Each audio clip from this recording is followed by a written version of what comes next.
Good morning, everyone, and welcome to Wake Up Call with Dan Tortora on wakeupcalldt.com, your one-stop sports shop, and on mixlr.com/wakeupcalldt. Happy to be hanging out with you inside of the Cafe Kubal studios. You're also watching and listening on Facebook.com/LiveNowDT and on YouTube.com/WakeUpCallDT. So however you're connecting with the show, we thank you so much for tuning in to the broadcast of Wake Up Call with Dan Tortora every Monday through Friday. Set that dial and be ready to listen to us every single beautiful weekday. We thank you so much for being here and having some fun with us where sports truly meets that thing called life. And thank you so much for everybody who has written into the show as well as found us on Facebook at Wake Up Call DT, Twitter at Call DT, and Instagram at Wake Up Call _DT, as well as on wakeupcalldt.com. So however you found us, thank you so much. I do want to implore you when it comes to finding the show to go to many different places where we have the opportunity to reach out to you, including Stitcher, Spotify, TuneIn, MixLR, YouTube, iTunes, Apple Podcasts, iHeartRadio, Podbean, and more that you can connect with Wake Up Call with Dan Tortora. So however you can reach out to us, make sure you do so, and we would love to have you in our archives. We'd love to have you connected in any way, shape, or form in general. So however you can do it, thank you so much to those of you that have and that have listened to the show live, listened to the show on playback as well, and of course read our articles and everything that we have on wakeupcalldt.com. There's so much more there. That is the hub of the show. We have every partner that we work with here in Central and Upstate New York in the Central New York tab, so you can get more information. You know, if it's food, you can get the buttons to order and whatnot. If it's places like Mark Products, then, you know, when we start selling the Wake Up Call with Dan Tortora gear and everything that we have, you can catch it there. So there's a lot of great stuff there, as well as our Wake Up Call TV channel.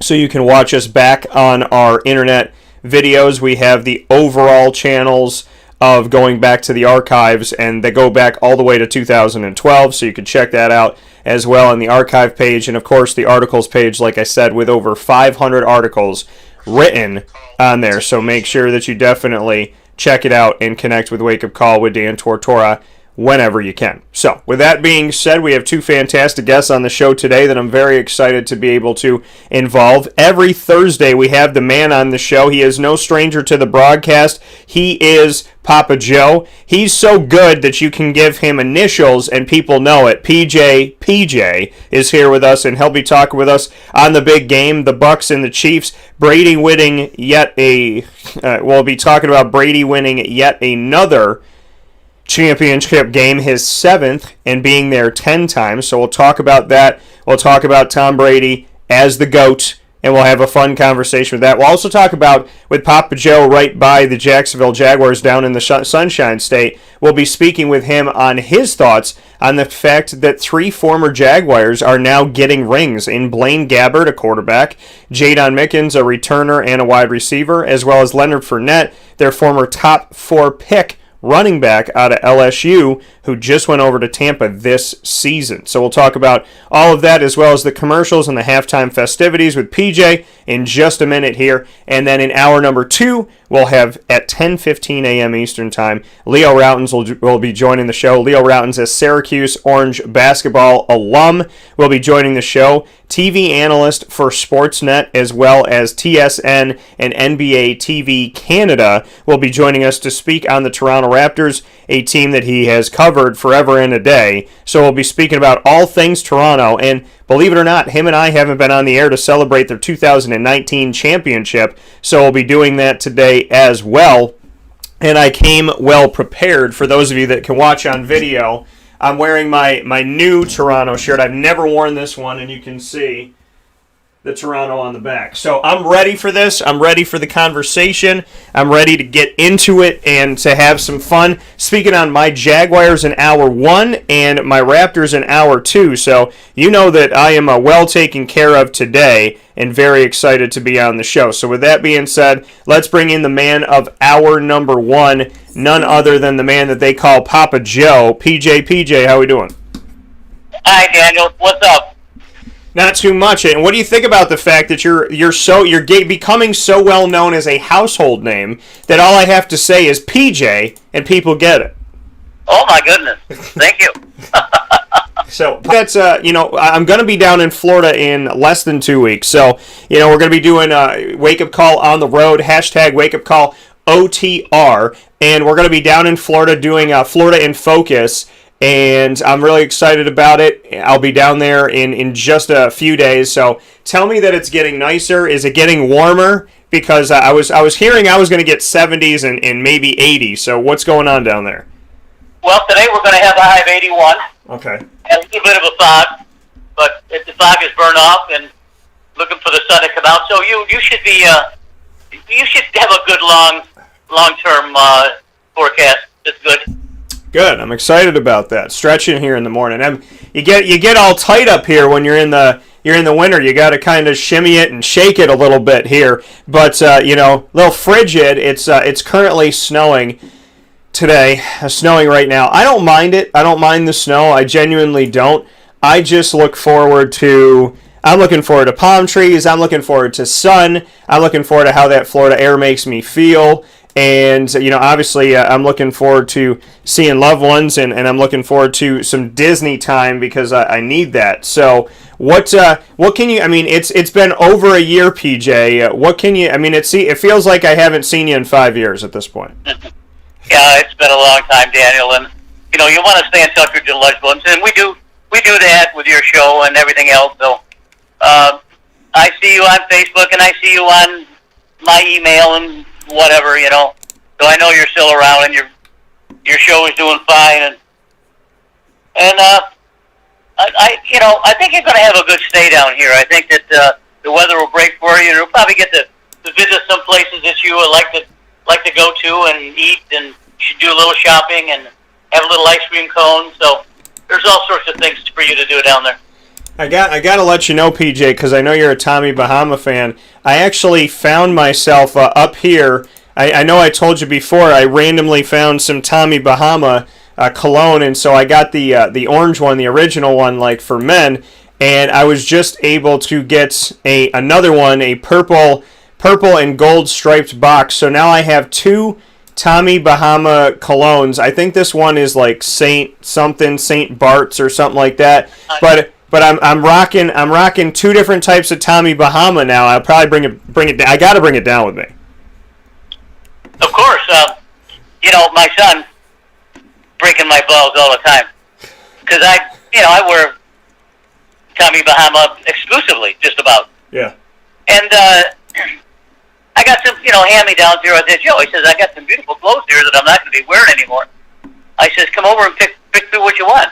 He says, Dad, he says, Tommy Bahama is too old fartish yet for me.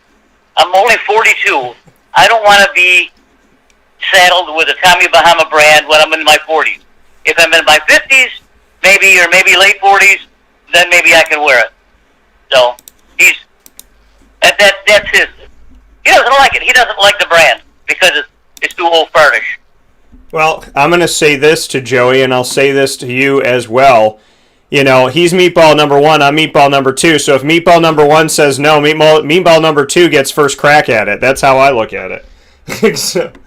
Right. So that's it. So Joey, if you don't want them, all right, send them my way. But you can't fit into my clothes. I know I'm a medium over here, so I'm a medium over here. But yes, I definitely loving my Tommy Bahama. And speaking of Tommy, we have Mr. Brady. We'll talk about him in a second, exclusively speaking, just about him. But before we get there, let's talk about the Bucks and the fact that this team was not a nationally renowned team. They weren't in the national spotlight. At one point in the NFC South, they were the only team that wasn't vying for the playoffs. They were the only team that wasn't going anywhere. The Atlanta Falcons had done it. The New Orleans Saints had done it. The Carolina Panthers had done it. These teams were going to Super Bowls and making it happen, and we weren't seeing it at all from the Tampa Bay Bucks since the beginning of the 21st century. So what are your thoughts on the fact that Tom Brady comes into Tampa, and granted, their defense is better, they've drafted some good players, they've made some good moves, but Tom Brady comes in, the big piece that fell, and when he comes in, he wins a championship in his first season on a team that wasn't bad. They were 7-9. They weren't bad, but they were nowhere near the national spotlight by any stretch of the imagination. What can you say about the Tom Brady factor with the Bucks this season? Well, I mean, there's so much written and said about it already that it's sort of old news with this guy. But you know, you got to remember that Tampa Bay was just 7-5 in the 12th week of the season, and they were on life support system. So I think what Bruce Arians did, and what's his name, the offensive coordinator, Byron Leftwich, I think they got together with Brady and said, listen, you know, we got a system in place here, and, you know, you're using it, but if you're not happy with it, throw that damn thing out. That's exactly what he said. He says, you know, we're struggling right now. If you can do things better on the field by calling your own plays or adjusting the plays when you want to, then go ahead and do it. If you're not happy with it, throw that damn thing out. He says he brought everyone together. What he said, and we're going to do it. We're going to do some changes here. The coaches are not going to call the plays anymore. I'm going to try to call most of the plays, which was kind of funny because he's been calling plays for years up there in New England. But you know, he brought some guys with him. He brought the Gronk and he brought AB, who's a sniff, but at least he did a good job for one day he's there. Gronk was Gronk, and you know, some people have the propensity actually stand in a group of people and raise their what's the term I'm looking for? I mean, there's nothing that this guy couldn't have done better than what he did. Let me put it that way. Because he came in as a leader. He looked at the offense and said, he's got some fabulous athletes. We knew that. Then he's got Fournette, who's a stiff, but God bless him. He's got a ring. He worked hard. He got it. So when he started taking over a little bit on the line of scrimmage, I think you see some things change. You know, they had to win 4 games in a row to get in the playoffs. That means they'd be 11-5. Yeah. And they didn't win 4 games in a row. And then they kept going and going and going. So, you know, football players are not stupid. Some of them are stupid, but most of them aren't. And they know where their bread is buttered. And if they're in a huddle and Gronk is there and Godwin's there and Evans is there and Brady's trying to call a play and there's some guys talking, Gronk has got to say, hey, let this guy talk. He's been here about 1 million times before. We do what he wants us to do. And that's exactly what they did. They tailored their offense more streamlined, more fast-paced. He got the speed in the outside. Got Fournette to actually use Fournette better than anyone has, and that's including all the Jaguar games. Fournette showed a different speed. He cracked the line of scrimmage a few times, busted the linebackers a few times, and kept going and going and going. So, you know, for us that have watched football and go back to so many players have dominated the scene over the years, going back to the days of Bart Starr in Green Bay and Vince Lombardi. I remember when the Buffalo Bills went to the Super Bowl 4 years and never won. That wasn't Jim Kelly's fault. They didn't have the right players around them. So, you know, it's good to see. I'm a big Brady fan. I enjoy him because he's not phony. He says what he wants to say. Damn guy's always got a smile on his face. Jeez, never stops smiling. I guess he's happy when you got those wide receivers around him and Fournette. So you got I thought that Brady did a good job, the tight end, to augment Gronk. Gronk did a super job getting open a couple times in the end zone. You know, there isn't a lot that you can talk about with Brady more than what everyone has. You just have to understand what he is, where he comes from, and how he works. And you're going to find out that everyone will follow him until he can't do it anymore. You know, and that's the thing. And there was the notion that he made a phone call, or that he texted everybody before the game and said, "We're going to win this thing." And you know, there's something to be said about like we were just talking about, like you were talking about, his factor. You know, yes, the defense got better in Tampa. Yes, with having Golston and having Ndamukong Suh and having Vita Vea and Devin White. You know, there's a lot of things that that went well, and you know, this team obviously got better. But on top of that, you can't understate the Brady factor. You know, and the fact that the team got better, the defense got better, but there was good players on the defense in the last decade. There was good players, you know, in Tampa doing this and doing that. I mean, Chris Evans was, or Chris Godwin was there. Mike Evans, I just put them together. But Mike, you know, Chris Godwin and Mike Evans, they were already there. You know, O.J. Howard was already there. Cameron Brate was already there. There was talent there already, but when you bring in Tom Brady, it doesn't matter if you're the seventh string long snapper. He makes you better. And that's the reality, is that, you know, yes, I want to give credit to the defense because I don't feel like people are talking about it enough. Yes, I want to speak about, you know, Tampa Bay in general, but they're 7-9. Tom Brady comes in, and this team looks different, feels different, is different. You know, when you can go to a team in your first year and take them from a losing record to the championship game and win it, at this point, Papa Joe, no matter who you are and where you are and how you feel about Tom Brady, you got to call him, without question, the greatest quarterback of all time. You have to. You have to call him the greatest of all time. I don't think there's any argument in the other direction. I agree. But, you know, the groundwork was laid several years ago when John Elway decided that he wanted to get Peyton Manning for the last couple of years because he wanted a Super Bowl so bad. And he hasn't been able to do it. So, make a long story short, we knew what happened. The first year he joined them was good. The second year he won the Super Bowl. And I think people started looking at that. They say, well, maybe someone's got a plan for us. If we get someone like Peyton Manning, we're going to be okay. And, of course, the one guy out there who could do it all was Brady. So, he's the best. And there's no one better. You can say that there's been some position players that are better, or maybe some other quarterbacks that are just as good. But no.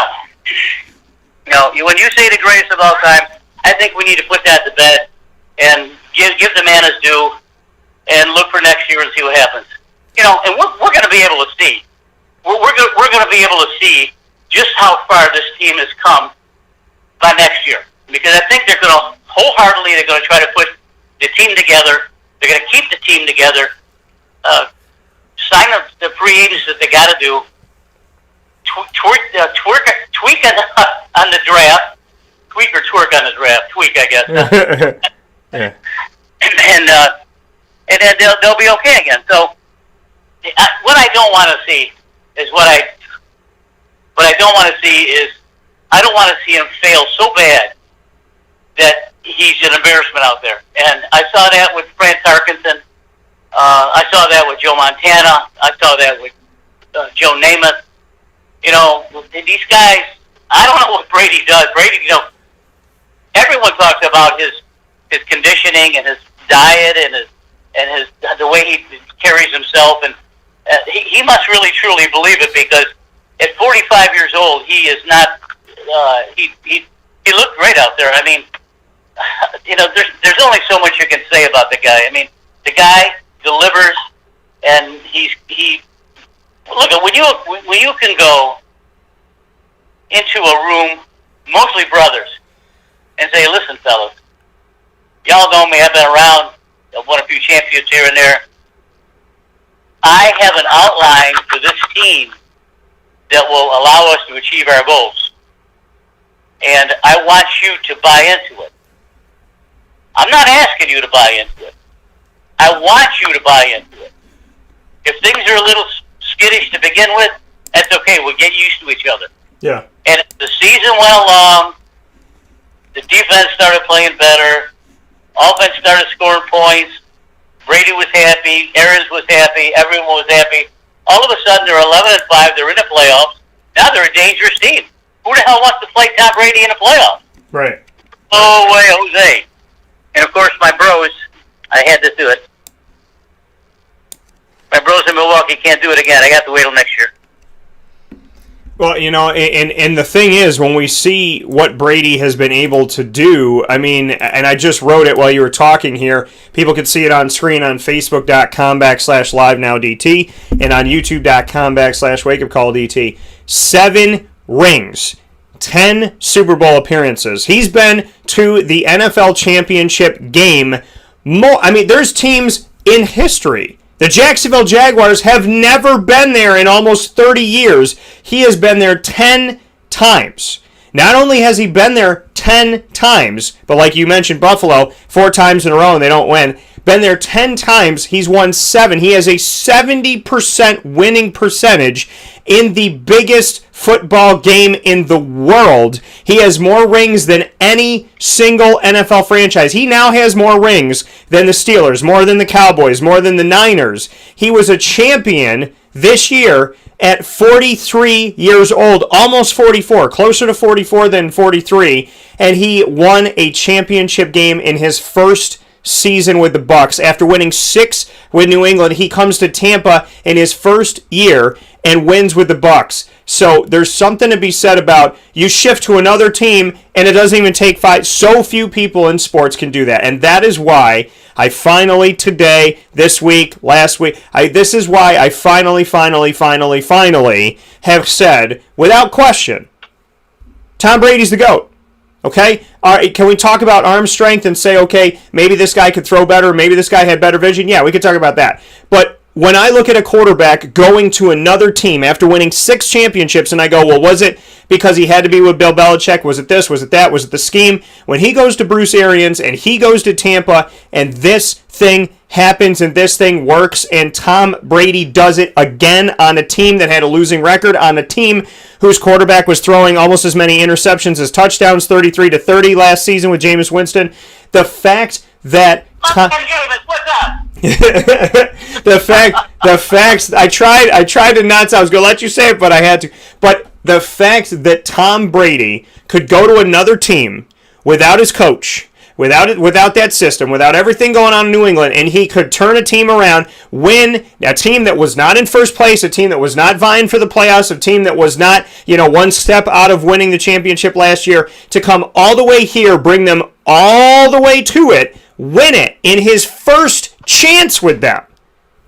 There's no way in Sam hell that I can sit here this morning and have any other argument than the fact that Tom Brady is the GOAT, the official GOAT, okay? So to the Boston, Massachusetts 500-plus Twitter messages I got a year or so ago that wanted my head on a silver platter because I said I don't think he's necessarily the greatest of all time, guess what, people? Okay, I'm saying it today. I'm here. I'm standing here. It took me a little bit longer than you wanted me to, but to the 500 Bostonians, I'm wicked sorry, and I hope that we can be friends. You got your ass handed to you, didn't you, buddy? You got your ass handed to you. It's just, but you can't. You cannot you can't refute going to another team and doing it in the first year. You can't refute 7 rings, 10 appearances. You can't refute any of that. You know, there are some older quarterbacks that are in the league that we know and follow quite a bit. Is Philip Rivers and Drew Brees, and then of course Brady. And Brees is thinking to himself, I've got one Super Bowl, but I don't have a bunch, and I can't do what Tom does because I don't have the cast that he does. And Philip Rivers, they brought his rifleman over from San Diego to put some fun in Indianapolis. That was fun to watch him. I love watching Philip Rivers. I'm gonna miss it. They brought his rifleman over. He's a trash talking guy. San Diego. He never swears. You know that? He never swears. So I got a big kick out of him, and there's always a longing for a team to maybe take a quarterback off the pile and say, is this guy got it? Does this guy have it? And what Tampa Bay did is they put their money where their mouth was. It says, hey, Tom, I want you on this team because you can deliver what I don't have. Those are the Glazer boys. And he says, hey, Mr. Glazer's plan to cost you $25 million a year. Sign him up. Yeah, it's nuts. And he was working on a discount in New England. I mean, it's crazy. But, PJ, I got to ask you about, the city of Tampa. Listen, the Tampa Bay Rays haven't gotten the respect that they've deserved. When they've won, their fans still didn't show up to games. So we've seen that with the Tampa Bay Rays. The Tampa Bay Lightning have done some awesome things as well, especially recently. But let's talk about the city. Let's talk about the city of Tampa, because the Rays were in position to win a World Series this past season. The Tampa Bay Lightning won the Stanley Cup, and now the Tampa Bay Buccaneers have won the NFL championship. 2 out of those 3 teams have hoisted a trophy all in the same season, and there could have been a third. It was that close. Did you ever think the Lightning, the Rays, and the Bucks would collectively or even individually be that good? No, I've been Joe and I have been a Tampa fan for years. We used to go over there on the weekends and watch a doubleheader, and when we could, when he had some time off, we would drive over and mess around with my ex-brother-in-law Rick. Enjoy the games. Tampa is spoiled. They're not spoiled because I got Brady now, because Brady came through. Tampa, year in and year out, always has an excellent baseball team. They're managed well by some newcomer that comes in. It is the system they have in place over there for the Rays that allow them to win. And they're going to keep that in place until they break through. They got some players this year that they're bringing back, and I think that you're going to see a strong team again this year for the Rays. And I follow them, but I don't follow them like I used to, because hell, they gave away all my players. All my Devin Longoria and B.J. Upton and all these guys, they got rid of them all. So I don't even know who the lineup is. That's how much I've been out of touch with that. But I do follow them and I do read about them. But Tampa to win a World Series would be on the same level as Brady coming in here doing the same thing. It is. It's incredible to see how close the Rays got, how the Tampa Bay Lightning won the Stanley Cup, how the Tampa Bay Buccaneers won this championship, and the cool thing about it is that the Lightning won their second Stanley Cup ever, and their first one since 2004. The Bucks win their first NFL championship, and they also won their first way back at the beginning of the 21st century. So the Bucks and the Lightning were almost on a direct parallel of doing this. All those years in between, Papa Joe, and then seeing the Lightning and the Bucks do it together at almost obviously both in this season, but from the last one to this one, it was almost an exact same time, parallel by years. Just what that means to you that Tampa did it back then at almost the same time, and then here they are doing it this time around at the same time. Yeah, well, you got a strong front office up there for Tampa Bay, and Moose Arians is a hands-on coach. He's he's not as grumpy as the old Lobster Bowl captain, but he can be pretty grumpy too, you know. So, and look, they all bought into it. They had to have a meeting in the middle of the year and say, listen, Bruce is saying, hey, I'm sorry, but what I'm throwing out here, what Byron and I are throwing out here ain't working. So, Tom, you got to tell us what you want. If you don't want it, don't use it. Don't play it. Whatever kind of play you want to run, you run it. Of course, that's not what he did, but at least they got his input into the game plan. And Brady is a master for keeping the game going, and he does it in little chunks. Sometimes he'll air it out, but like to air it out to that little white kid that caught the ball for a touchdown. Great deal.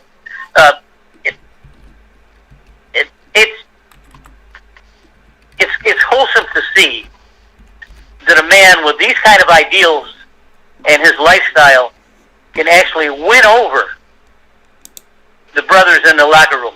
That showed me more. Now, certainly they all knew who Brady was, of course. They half of them probably knew him, but they didn't know if they could work for him or not. Yeah.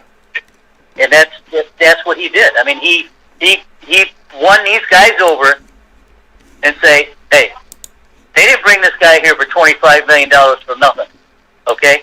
Let's buy in, let's get going, and let's kick some ass. And that's what they did. It's a great story. It's a great story, and I hope people don't forget it, because it is, Brady could be gone tomorrow. I mean, he could fall down the steps and blow out his knee, and his football career is over with.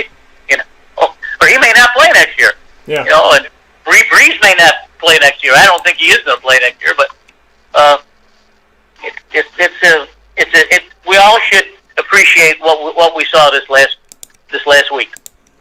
Yeah, and I think the thing is too, and I have something that I'm going to be putting up on the screen right now for those of you to appreciate here on Facebook as well as on YouTube. My buddy Ross just sent this to me from Total Pro Sports. Made this. It's got Tom Brady with all white hair, like basically all white hair, a long Santa Claus beard. And it says Tom Brady showing up to another random team in 2038. You boys want to go to the Super Bowl?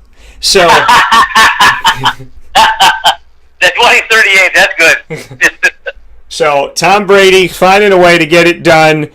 Father Time has been good to Father Tom, and it's been something special here. Time seems to stand still for him. So we'll take a step aside for a fast break. I'm sure so many of you are finally proud to hear me say that Brady is the GOAT. Okay? Listen, I can't refute it. I can't refute it anymore, so I'm not gonna, okay? I don't have pride before the fall. So, and my man Greg, who always likes that PJ mentions Jameis Winston, he put out a message to me that said, Dan, for 2 weeks, has now said Brady is the GOAT. So, I guess some people are proud that I'm finally making the statement. We'll take a step aside for a fast break. When we come back, PJ and I will talk about the fact that a trio of current active players that came from Jacksonville traveled down the coast of Florida to win a championship game. We'll be discussing that right after this, where Sports Meets Life, here on Wake Up Call with Dan Tortora.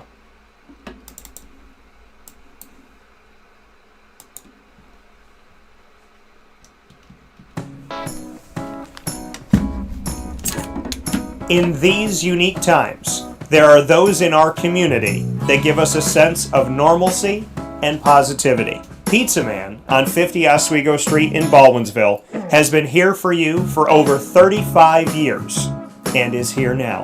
Call 315-638-1234 or order online at pizzamanbville.com to bring those familiar tastes into your home. And remember to come see our monthly on-site broadcasts centered around the community and our Baldwinsville Bees. Pizza Man in Baldwinsville. Any way you slice it, they are always here for you.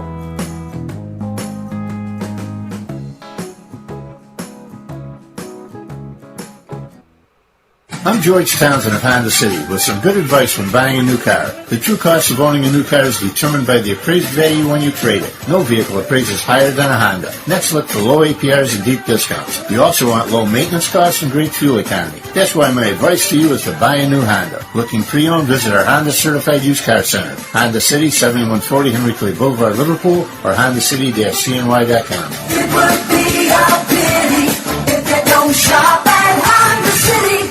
This is Jimmer Sikowski, owner-operator of Chick-fil-A Cicero, 7916 Brewerton Road in Cicero, right in front of the Home Depot. I had a deep feeling that God wanted me to do something bigger with my life and to help people, help others. I kept putting Chick-fil-A in my life, and I realized as I was going through the franchise selection process that positively impacted the lives of others was really core to what we do here at Chick-fil-A. First of all, it starts with the food. The food is brought in fresh daily. We bring in local produce. We prepare to order in the kitchen. We hand butter chicken. We hand spin our milkshakes. It's great food. It doesn't taste like fast food. I think the second thing is the way people feel when they come in a Chick-fil-A restaurant. It's different.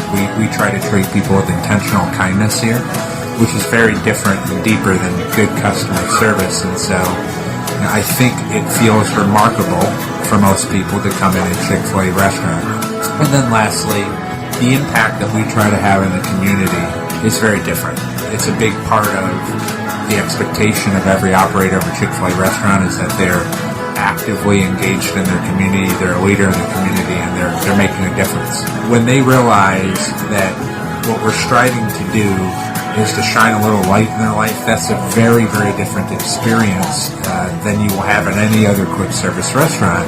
And it's that remarkable experience that I think people will emotionally connect with.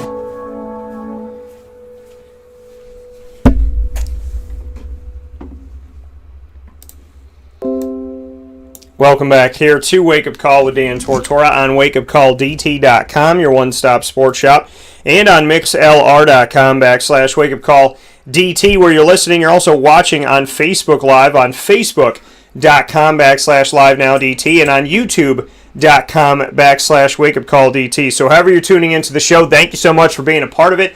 Inside of the great and the awesome and the always there for you Cafe Kubal Studios, 5 locations, 343 Fayette Street in Manlius, as well as 4 locations in Syracuse on 3501 James Street, 324 West Water Street, 208 North Townsend Street, and 401 South Salina Street. Head out there today, just like I did yesterday, and get yourself some chai, some coffee, that new chocolate bread, all the good stuff right there for you at Cafe Kubal, as well as some great lunches and breakfast items as well. Inside of MonPazPopcorn.com's What's Poppin', we're here with Papa Joe. And PJ, I got the jump. I was told by one of our listeners and viewers here that I got the jump on you on Jameis Winston 2 weeks in a row. So I will hand it off to you because I know you have some thoughts on Jameis, and I'm going to ask you to be nice, but I know you're going to speak your truth. I won't. Like, I hammer the kid pretty good, but Jameis is the same type of quarterback that comes into this league with all sorts of promise because of his physical ability. What Jameis doesn't have is a brain. Jameis had a super situation at Tampa. He just didn't know when to stop throwing interceptions. And but Bruce Arians is thinking to himself, I can't do this another year. I mean, I can't do it. I mean, what do they want me to do? Yeah. Not the guy, for Christ's sake. I mean, I'll go find me a quarterback. As well. So Bruce Arians is thinking to himself, Jameis is probably sitting over there do this another year in New Orleans. I can't do it. I mean, having a few brewskis probably. What do they want me to do? He's saying now, not the guy. How can I do? I'll go find me a quarterback. Obviously, I can't do it for my team anymore. But I may be able to do it for over there for New Orleans, having a few brewskis probably. How do I will myself? How can I do in the locker room and what Brady just did? How do I will myself? I can't do it for my team anymore. Make these guys able to do it for Jameis. That's a tough situation. Yeah. Now I pick on Jameis because I don't think he's a smart guy. But there's a lot of quarterbacks out there that are coaching field. And how do I will myself? Jameis just has a lot of talent. That's all. Make these guys win. Sean Payton is a very clever guy. That's a tough situation. And he's I pick on Jameis. Multitasker. He can do anything but on a football field. Out there call any kind of play and put any kind of team together. Jameis has a lot of talent. And now, I'll bet he's having a very difficult time. And he's a quarterback he has on his staff. Multitasker. Does he want to take a chance on Jameis on a football field? Who, frankly, has not really shown anything. Put any kind of team together because he makes too many mistakes. Or do I bring in Taysom Hill? I bet he's having a very difficult time. Not a real quarterback that we call a quarterback. Quarterbacks he has on his staff. Very functional. Does he want to take a chance with Jameis Winston, who, frankly, Sean Payton's got a tough road to hoe. Too many mistakes. Or do I bring in Taysom Hill? You got to be able to do your homework. Not a real quarterback. You got to be able to quarterback. Yeah, you just can't say, "Well, I used to do this and I can do that." You can't do that anymore because whatever you were doing ain't working. Sean Payton's got a tough road to hoe. Jameis, you still hope. You got to be able to do your homework. You got to be able to have. Yeah, you just can't say, "Well, I used to do this." You can land with someone. You can't do that anymore. Who can maybe because whatever you were doing, finally tap into your. If you have the tap into your talent and get them a. If you still hope get them a Super Bowl, but if you have the talent, it's not going to be easy because there's not a lot of guys that think like Tom Brady. Someone, and there's only 3 or 4 guys that finally tap into the top players in the league tap into your talent and get them Aaron Rodgers and get them a Super Bowl, but. Philip Rivers not going to be easy. Those are the only guys that all think like Tom Brady. Think alike. And there's only 3 or 4 guys. Why do you think alike? Just because they're winners and they're champions. Think like Jameis. I know you don't listen out there, but go to one of your gurus. Hey, I would call up Brady and say, "I'll take you out for a few stinks." Over there, I think you should take them out for some crab legs. I heard they're free at Publix. I know you don't listen out there, but sure. Go to one of your gurus. Hey, I would call up Brady and say, "Jameis is just another one of these stinks." Over there, I think you should take them out for some crab legs. I heard they're free at Publix. You know where I'm coming from. Yeah, sure. Boogie McFarland was on the shows about a month ago. Jameis is just another one. He is really, really having a hard time with the type of player controversial, but that the black quarterbacks are bringing into the league. Boogie McFarland was on the shows about a month ago. He says, I have a serious problem. Really having a hard time. They're entitled to a job when they walk into the league that the black quarterbacks are bringing into the league. And Boogie McFarland's saying this. Now he's coming. He's a black guy saying, "Listen, I have a serious black quarterbacks. They don't know you're entitled to a job when they walk into the league. You can't do nothing." Well, and if you can't do it, McFarland's saying this. Now he's coming. If you can't do it, then you black quarterbacks bring someone else in. They don't know you. I think what Booger is saying is that you got a job. Some of these guys like Haskins and to some extent Jameis and some of the other. I don't want to name names because that's not what I want to do here. You're going to bring someone else. What I'm trying to make is, I think what you got to saying is that some of these guys like Booger McFarland and who is an ex-football player and also Jameis and some of the other. I don't want to name names because that's not what I want to do here. Wrong with the culture coming into this. When you got coming into this league, like they're not thinking right, they're not preparing right. They just can't walk into this league and get a job. That's not the way it is. And he was when he says that there's something wrong, very adamant about that. And actually, Joe's the one that brought to my attention. And they're not thinking right. I do. I don't listen to Booger McFarland at all. But I did get a job. That's not the way it is. And he was I think what it comes down to is black, white, brown, blue, or purple doesn't matter. And actually, Joe's the one just because you make it to the NFL doesn't guarantee you anything. Just because I'm a broadcaster doesn't guarantee me anything. You have to work for it. You have to desire it. And there's entitlement that comes from different things. Just because you make it to the NFL doesn't guarantee I deserve this, and it could have to do with a multitude of things. But when push comes to shove, you got to fight for your job and you got to get after it. Drew Brees, mind you, before he won a championship, was let go because they said, you know what, Philip Rivers, okay, we got him, we got Brees, we'd rather keep Philip. So, but when push comes to shove, you got to fight for your job and you got to get after it. I've seen Donovan McNabb get disrespected after everything he did for Philadelphia. On the other side of it, Dwayne Haskins gets benched and he goes out to a strip club with no mask on. And it just looks like it's like if you wanted your organization disrespected to respect you at all, to have any positive feeling about you at all, you lost it that day. The little that I think Dwayne Haskins had left from the Washington football team, he lost it all. And this is a man who was just drafted very recently. So I think in reality, it doesn't matter what color you are, how much money you came from, what part of the country you came from. At the end of the day, if you walk in there with an ego saying, I deserve this, or I'm taking that, or I need this because of the color of my skin, or I need this because of what my family said, or I need this because of where I came from. If you say that in any way, shape, or form, no. You're going to start on my team. You walk in there with an ego saying, I deserve that you know what we're doing, or you know the playbook, you're in the weight room, you're running, you're doing everything you need to do to prepare for the game, to prepare for the team. You're a leader, you're good off the field, you don't cause problems. I'm not coming to pick you up from jail, I'm not dealing with tabloid stuff. You know what we're doing. You know the playbook. You can you're in give the weight me room, you're running, you're doing good you're on the doing field, everything you good need to off do to the field, prepare good on the court, good off the court. You can be respectful. You're good You off are the a field, leader. you don't cause You show up problems. I'm not coming early to or pick you on up from jail. I'm time. not You dealing do with what you need to tabloid stuff. do. I don't have to stop every 5 seconds saying that's not the play. Then you're going to get a shot with me. Good off the field. And I don't care. I don't care if you. I don't care if you played for Idaho. I don't care if you played for South Dakota State. I don't care if you came from Wyoming.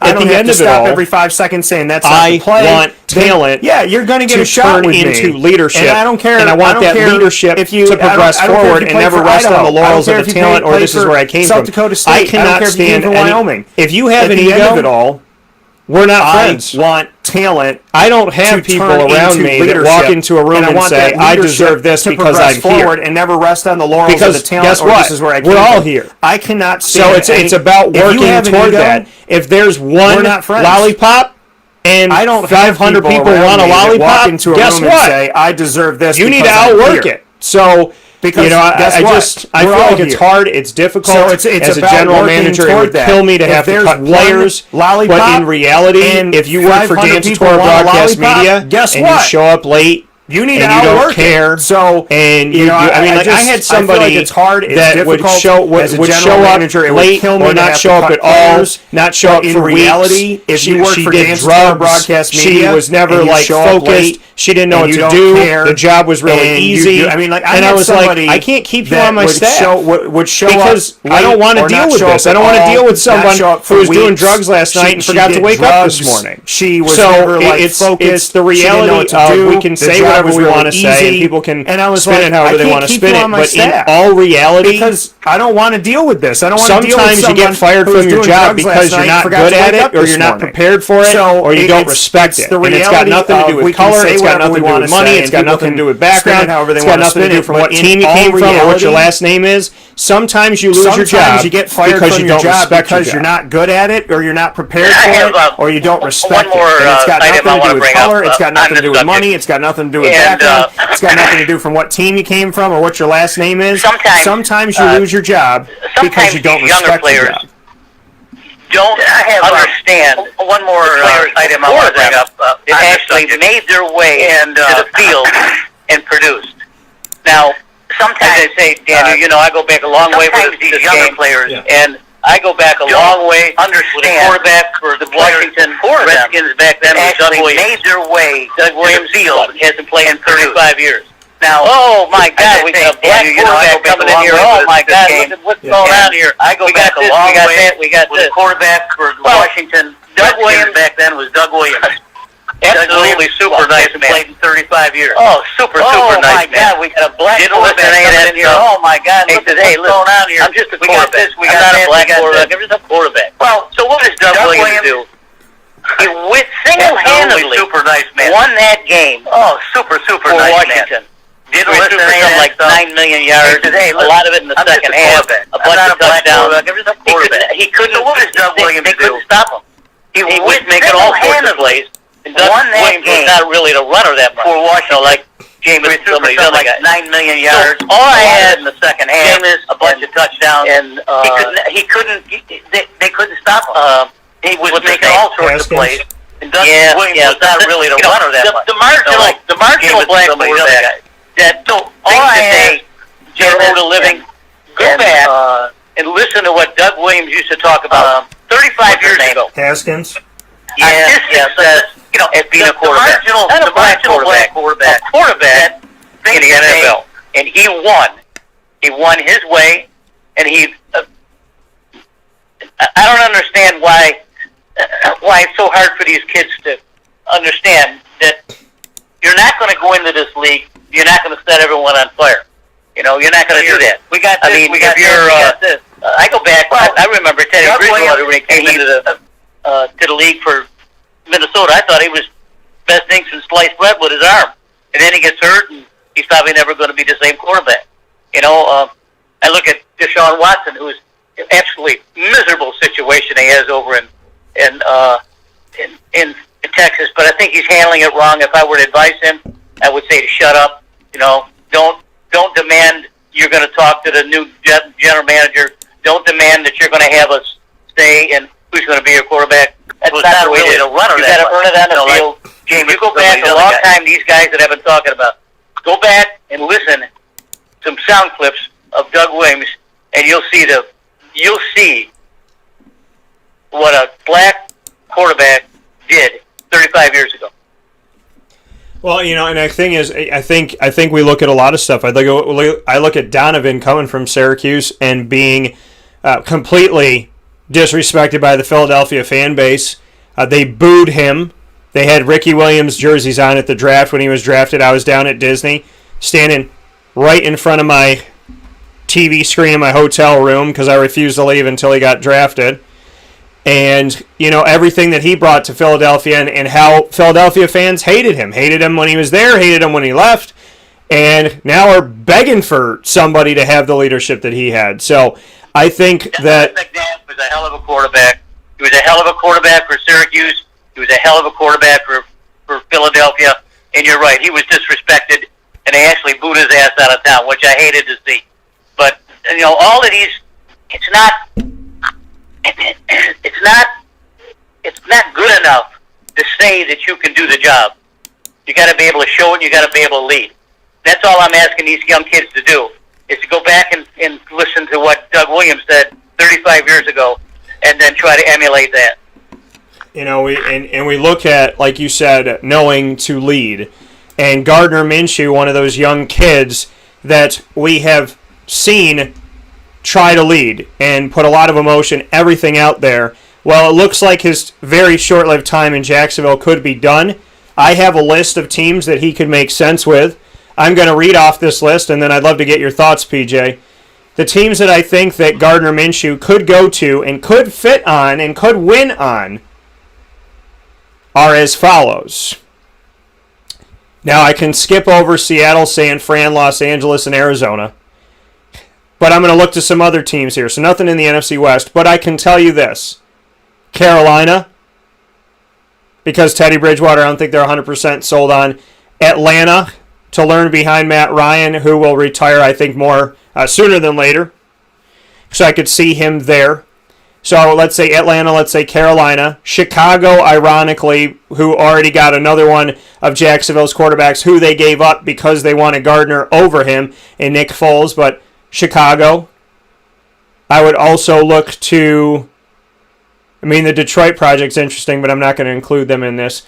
I would look to the Philadelphia Eagles. I would look to the Washington football team. I would also give a look to the Las Vegas Raiders, as John Gruden is a quarterback collector, and I don't know how sold he is on Derek Carr. I would look to Denver, who hasn't seemed to be able to figure out a quarterback since they had Tim Tebow and Peyton Manning. I would look to... arguably also the New York Jets. And I saved this one till last. Who's a guy that can take a 6th round pick and help him turn into greatness? Bill Belichick. I think he could end up in New England. So I got a long list of teams that could come calling for Gardner Minshew. I think the Jets and the Patriots are two very viable places, and then I see some other places where he could back up for a little while, or a place like Philadelphia where he could come in and be there right away if they use him and Hurts correctly. What are your thoughts?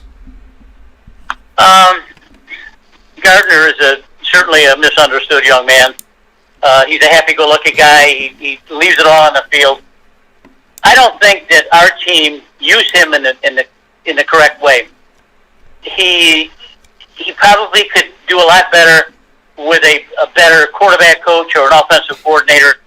I don't know who that's going to be. I think you got a good point there of bringing him to New England with Josh McDaniels. Now that would be an offensive coordinator that could probably unlock some things for Gardner. And Gardner says, "Come on, you got to love Gardner. I mean, how can they not love Gardner? I mean, geez, anyone who watched football the last 2 years, watch him with his little mustache and his little band, his headband, and everything. Yeah, he was a rock star. I mean, I just love to see the guy make it somewhere. Now, it just so happens that maybe if the Jaguars don't screw up the draft, which I don't think they will, that he could be a really good season, if there is such a thing, as a third-year season quarterback that can help Trevor Lawrence. I'm not quite sold on the Jaguars getting Mr. Lawrence, mainly because I don't trust Urban. And I'll say this before I get off that subject.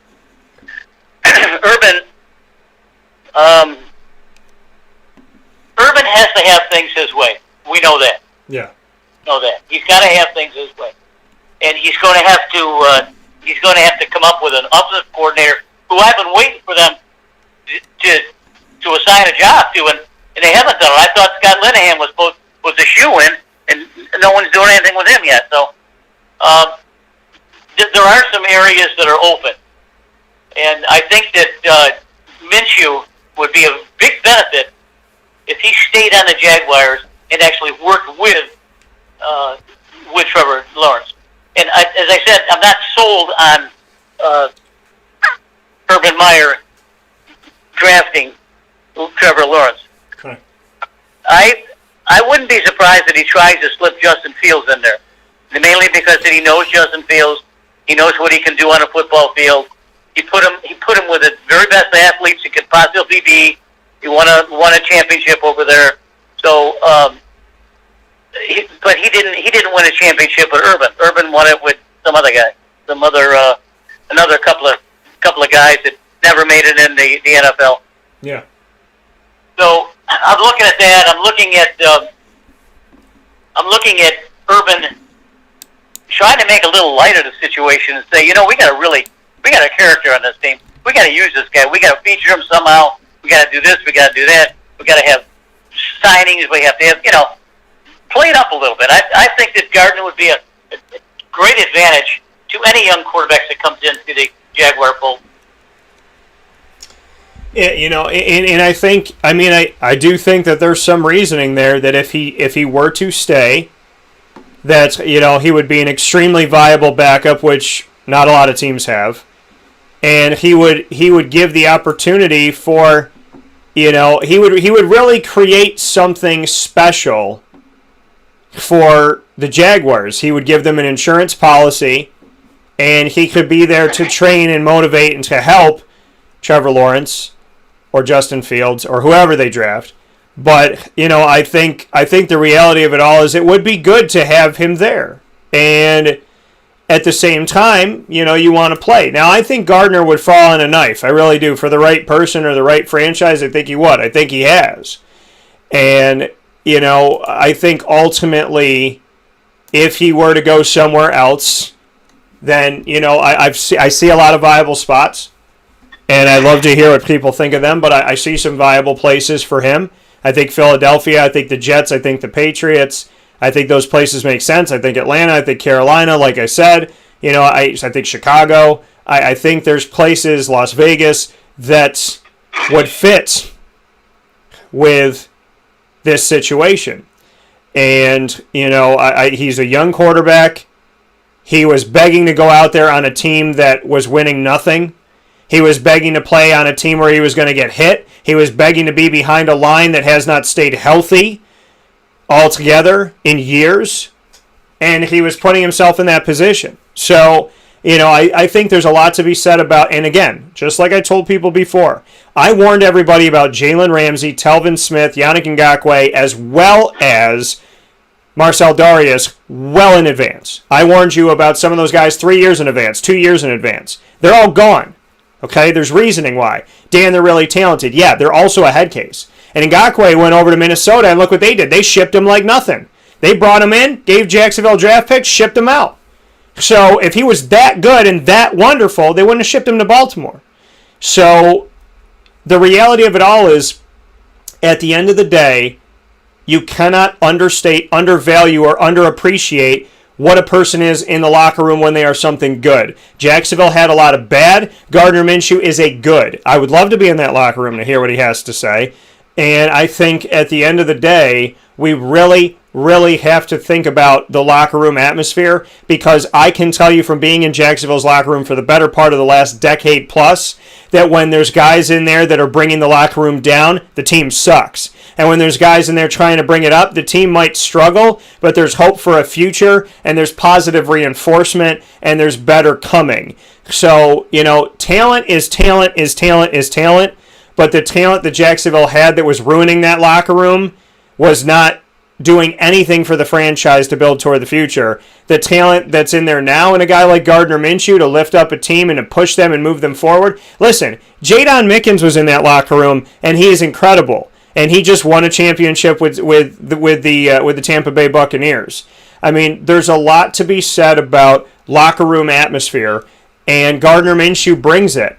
And I think that if you lose that, there's something to be said about that. I would have brought Tim Tebow on my team just to have him in my locker room. So, there's something to be said about that. And before we wrap up here, PJ, from Jaguars to ring bearers, Blaine Gabbert, Leonard Fournette, Jadon Mickens, they're all on the screen here on Facebook and YouTube Live. Your thoughts on 3 former Jacksonville Jaguars players all getting rings, and 2 of those 3 having a place in the game. Blaine Gabbert obviously was behind Tom Brady, so he didn't play. But Leonard Fournette was the leading rusher in the game, scored in the game, as well as was the second leading receiver in the game. And Jadon Mickens had three returns for 75 yards, averaging 25 yards per kick return. Your thoughts on 3 former Jaguars traveling down the coast and coming back with championship hardware?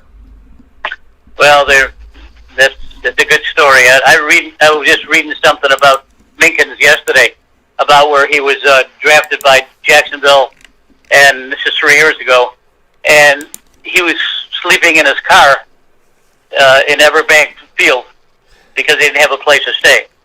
So that's a man right there that earned it. So he may not have played the full game, or maybe they haven't put him in a situation that he's comfortable with, but give the man credit, going from sleeping in his car to a Super Bowl ring.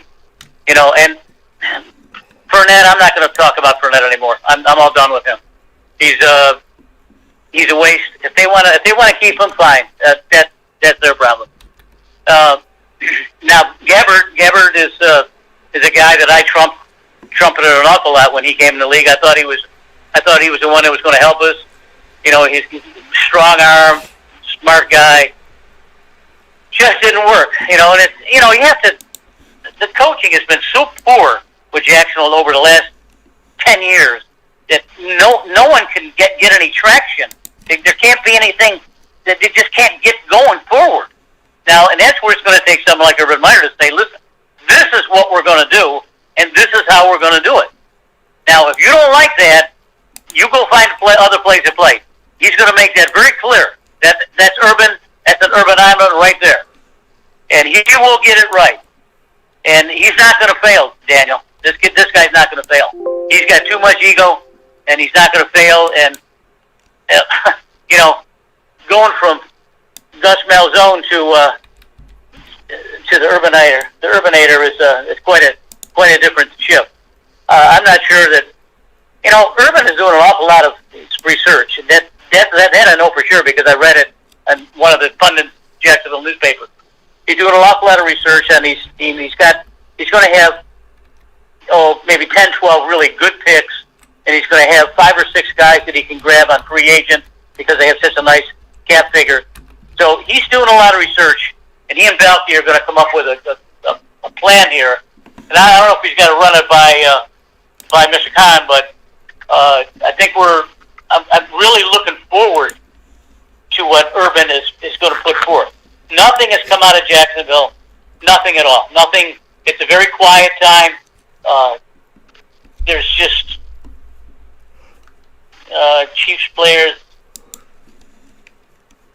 Yeah. It's going to be a very difficult time for Urban to put everyone in a situation where they can excel. But he'll do it. He'll do it. I'll guarantee it. I don't like him, but he'll do it. Yeah. Well, and that's the thing is hopefully he will. I mean, there is no excuse here. There is no excuse. There is no excuse. There is no excuse. There is no excuse in Jacksonville. Okay, you have more cap than anybody. You have more cap space than anybody in the country. This is not even the first time they've had it in the last decade, but they have almost $74.9 million to spend. That is their cap space. Plus, they have 10 draft picks. They have 2 in the first round, 2 in the second, 1 in the third. They have the number 1 overall pick. They have James Robinson coming back, arguably the rookie of the year. I know he wasn't voted, but he should have been because he went from undrafted to there. And Justin, not to take anything away from Justin Herbert, but seriously, James Robinson wasn't even drafted and did what he did for fantasy football owners like myself, as well as for the reality, was a bright spot on Jacksonville. Their game would stink. He would have 2 touchdowns. He'd have 100 yards. He'd do this, that, and the other. So I think there's talent in Jacksonville. The receivers have stayed young over the years. DJ Chark, Laviska Shenault. They have guys out there to help them move forward. D.D. Westbrook and whatnot. So you have that. You got tight ends out there that haven't been able to stay healthy to see what they can do. But ultimately, Jacksonville has some talent. You got your Miles Jacks there as well. And there's something to be said about the fact that this team already has some young talent. They got a ton of draft capital, and they have a ton of money to spend. You got a new GM. You got a new head coach. There is no excuse now.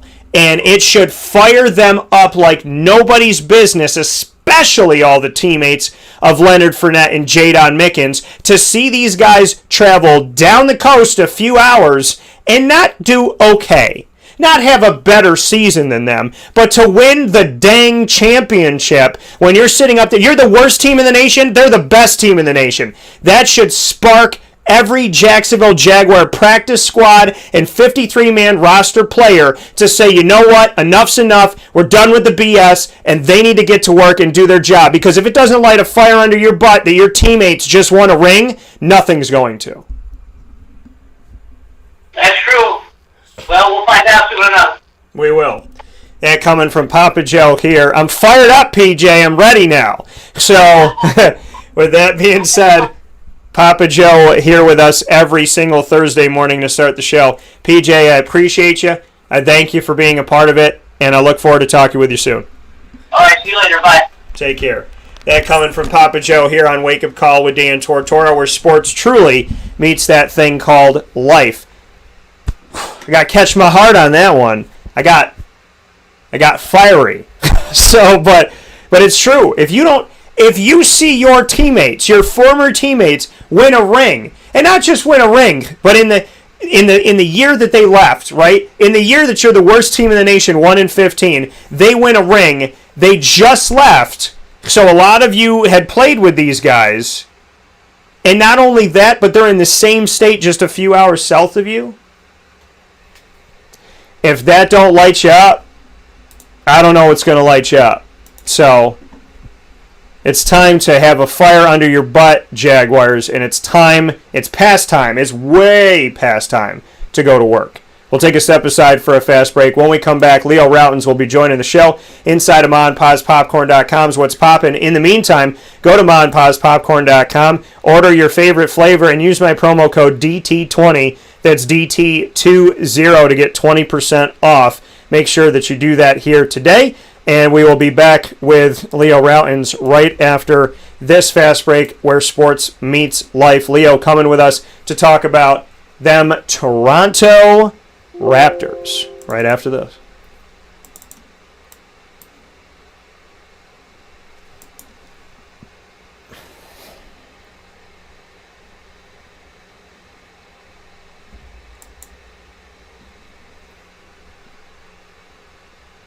Carvel DeWitt, it's what happy tastes like. Do you know why? Because we make ice cream. Creamy, rich, flavorful ice cream. Not yogurt or iced milk like some of our competitors. Ice cream. Fresh, by hand, daily. For the calorie conscious, we have something new for you. Our new Carvelite. Same great flavor, creaminess, and texture of our regular ice cream with only 35 calories an ounce. So whether you want an ice cream cake, flying saucer, dasher, carvalanche, hard or soft ice cream, we will satisfy your craving with our fresh, handmade regular or new Carvelite ice cream. Carvel DeWitt. It's what happy tastes like.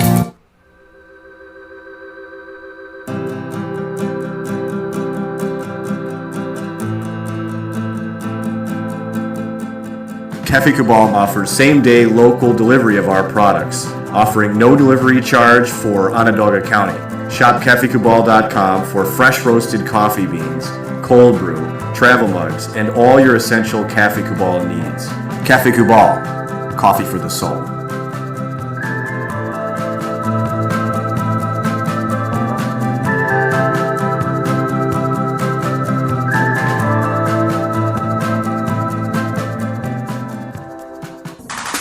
The Wildcat Sports Pub in Camillus, New York is located on 3680 Milton Avenue in the Home Depot Plaza. It is your family-friendly sports bar and restaurant. Folks, some sports bars aren't family-friendly. Some family-friendly restaurants are not sports bars. The Wildcat Sports Pub in Camillus, New York is proud to be both. It is that marriage that you've been looking for years. The Wildcat Sports Pub is your home base for your sports bar and restaurant needs, games for the kids, indoor and outdoor activities, and enough things on the menu to come back every single week and get to try something new.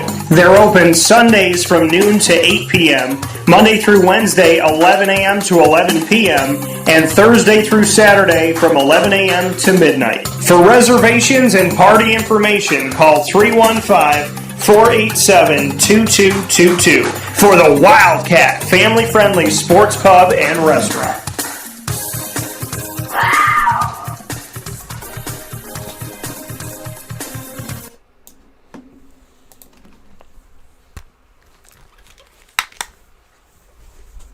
Welcome back here to Wake Up Call with Dan Tortora on wakeupcalldt.com, your one-stop sports shop, as well as on mixlr.com/wakeupcalldt, where you're listening around the world to internet streaming radio. You have internet streaming video here on Facebook Live, on facebook.com/livenowdt, and on youtube.com/wakeupcalldt. And inside of the Cafe Kubal studios, it is my honor and my privilege to welcome Leo Rautins back to the show. Played for Syracuse in his time and then went on and continued his career, and now that career has transitioned into something truly amazing, working with TSN as well as Sportsnet, NBA TV Canada as a TV analyst, and of course covering those Toronto Raptors that have had an incredible stay inside of the NBA. So with gratitude and appreciation, I welcome somebody onto the show that is no stranger to the broadcast, Mr. Leo Rautins. Leo, how you doing today? I'm great, Dan. Appreciate you having me on. Always great to catch up and talk. You know, and Leo, for you, I was talking to you off the air about it. We really have never had an official on-the-air party to celebrate the fact that little old team from Canada did their thing and won a championship. You and I have respected them for a long time. I've been a fan since they came out in '95. When they released the logo, I became a fan.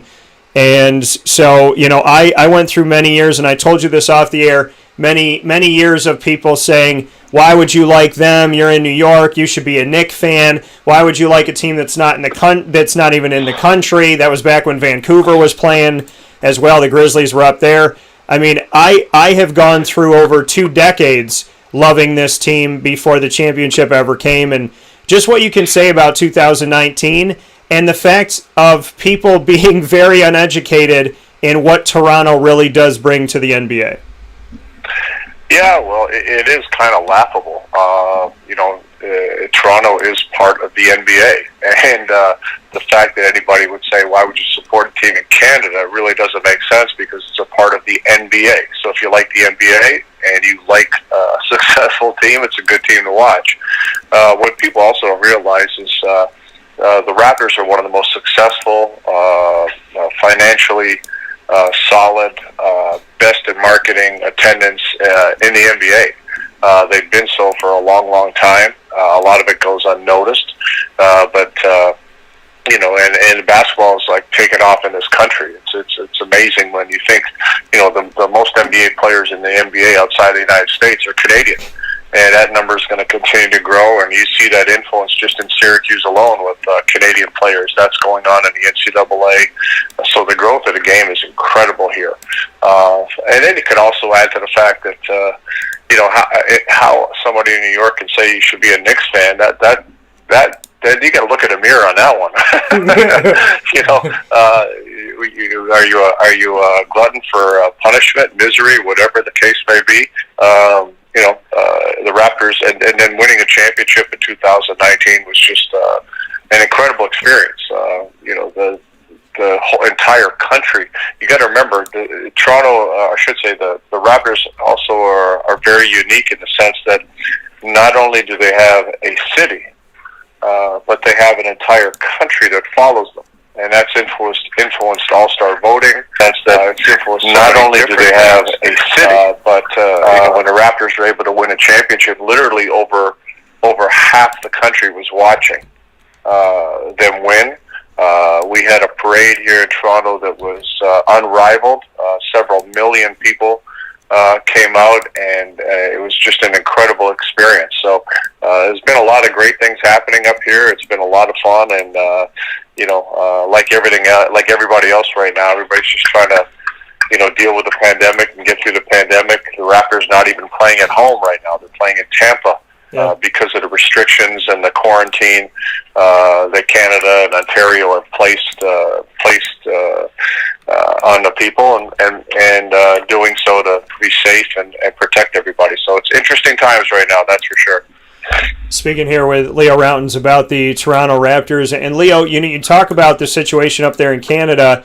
Let us know kind of what's going on, because in the United States of America, as you have seen, they kind of function. Each state functions almost like a separate country. We've learned, Texas different from Idaho, California different than Florida, and life has been very interesting up here. I was told by other people in Canada that they said the thing about Canada is we actually do try to follow the rules, and so you've had a shutdown in a very type of interesting past year. What is it like there now, and where is the silver lining? What is the hope of Ontario being able to open up, or what are you hearing at this point?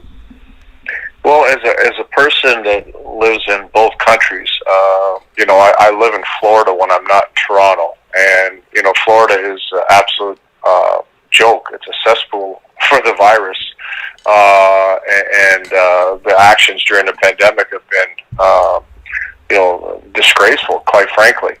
And for all the people out there that say, "Hey, we want to end this. We want to get back to living normally." Well, you can't have every state doing whatever they want, and many states just ignoring it, pretending it doesn't exist, or the latest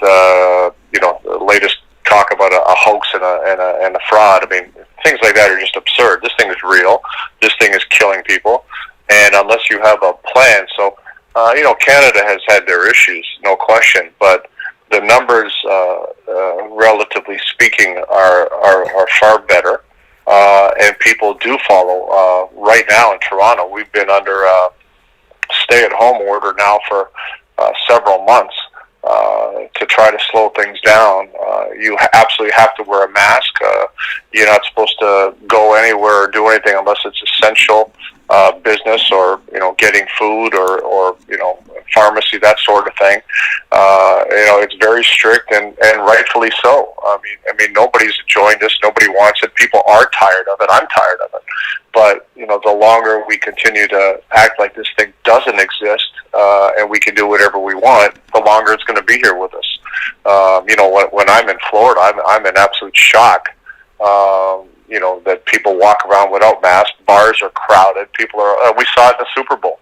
We saw the city of Tampa was incredible. So and when you got all these variants now with this virus, I mean, think of how many people came from somewhere else to the Super Bowl, and now partied, had a great time, and now they're spreading the variants and the virus all over the United States. So it's a scary thought. And, in many ways, I'm very proud of the way Canada and Ontario and Toronto have been so diligent in trying to control this.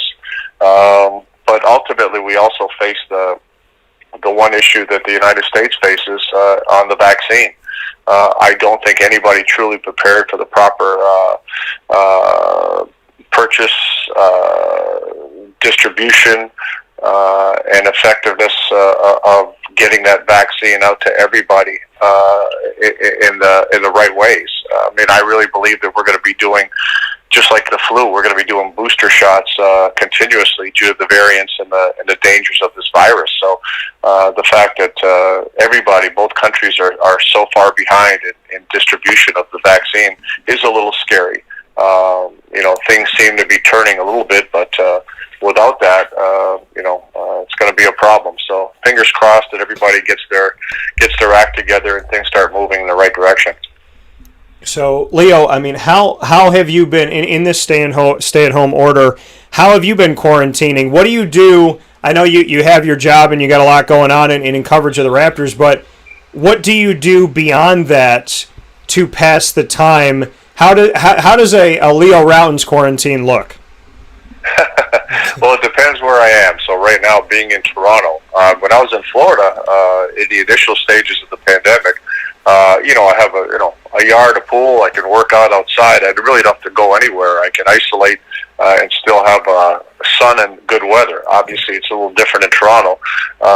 But right now, for this quarantine, what I basically, I do the games with the Toronto Raptors. So I have two roles where I call the games, and we actually do that at the arena here in Toronto, which is only a 2-minute walk from where I live here. And we have to test every day. Every game we test, and we're very isolated. We have sections where you're not allowed to go in other people's sections, and there's plexiglass, the whole. It's very controlled. And on the days that I do studio, that's in another location. Same kind of deal where it's very limited who has access, who can get in, and how everything is done. And as like many people in the media business, a lot of what we do is from home, whether it be Zoom, Skype, however it's set up. We do a lot from home as well. So basically, that's life, really. I have a closed circle of family, my boys, my wife, and my animals, and that's about it. Try to get out every day, walking my dogs. And I have additional businesses I'm involved in that. Fortunately, Zoom and phone calls take care of that. But hey, you got to live with it, right? I think the most important thing is having a schedule, having keeping busy, finding ways to keep your mind working at a time like this. I think the worst thing to do is to kind of sit around and think about it, right? It just makes everything worse. But I'm also very grateful that in a time where so many people are really struggling, losing jobs with many financial issues, I still have a job, and I'm extremely grateful for that. But like many other people, I've had there's been I've lost people in my family and haven't been able to be there because of the pandemic. So there's a lot of struggles, but you got to wake up every morning and figure out how can I positively get through this day and make it a good day regardless of what's happening. That coming here from Leo Rautins this morning, a TV analyst for TSN, Sportsnet, and NBA Canada.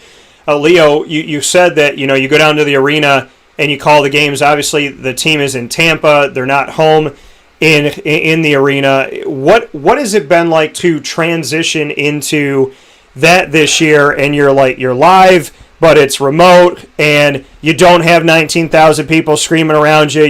The OVO section isn't going crazy. I mean, how do you handle that, and how do you maybe try to recreate it in your brain, or what do they do there to make it real? Because you're still calling the games, but it's in a very, very virtual world that we live in today. Well, fortunately, I work with some very talented people, and you really have to create your own energy.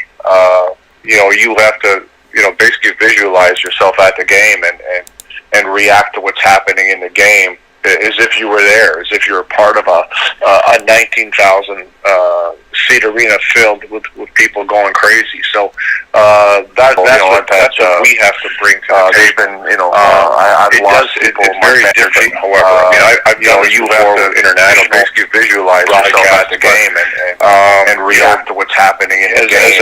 As a media person, you're part of when I get to the arena several hours before a game, filled with people going crazy. So the mingling, pregame, that's what we have to bring to the table. I'm talking to GMs, I'm talking to scouts, I'm talking to players. However, I've done this before with international. The information I gather, but in several hours as a media person, you know that when I have to the arena several hours before a game, and majority of it because it's mingling, it's personal, it's private. At the same time, I'm talking to GMs, I'm talking to scouts, right? Yeah. Provides context for what I do say. So missing that, that's a big thing. And we certainly, we get on calls, we talk to people, and you still have all that. But that to me is the biggest thing that I miss. As well, when you're actually calling the game. We're courtside. We can hear the officials. We can hear the coaches. We can hear the players talking crap. We can hear, we're privy to everything that's happening. Yeah.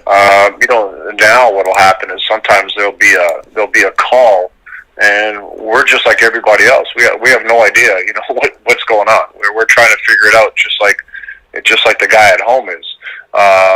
Sometimes we have access to more information. We have a few more camera shots that the viewer at home doesn't have that can enlighten us on certain situations.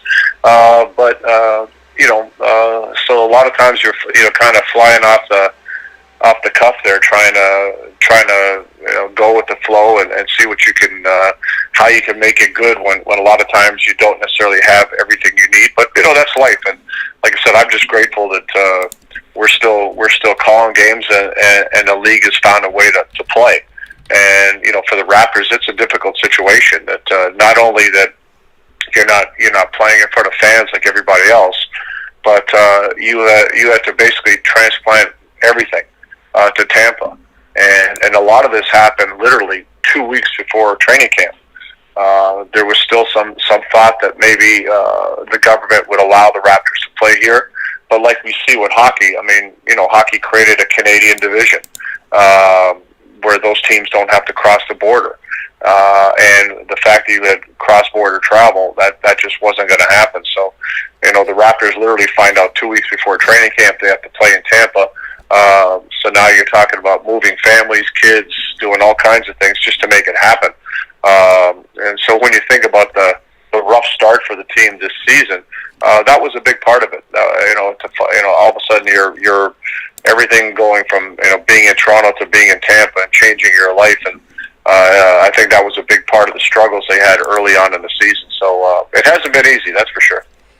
And you brought up so many different things, Leo, and so many windows were kind of opened with that conversation. One of them being the fact that all of these teams in the NBA get to play at home except for Toronto. So Toronto made a sacrifice in playing this season. They have no home court advantage. They're not at Scotiabank. It's not happening. So because they're in another country, they had to give it up, and not just give it up and say, okay, you know what, we'll travel a few hours south and we'll play in New York. It's no, they're all the way down in Tampa. What do you think that has done to the team, the psyche of the team, the comfortability of the team? I mean, I'm not trying to make any excuse for them, and I know that you don't either, but the reality of the fact is, these players all over the country in 29 franchises get to sleep in their bed at some point. The Raptors don't. Yeah, and again, it's they don't make excuses, and I think they've done a great job of adapting to it. Now, hey, let's put it in perspective.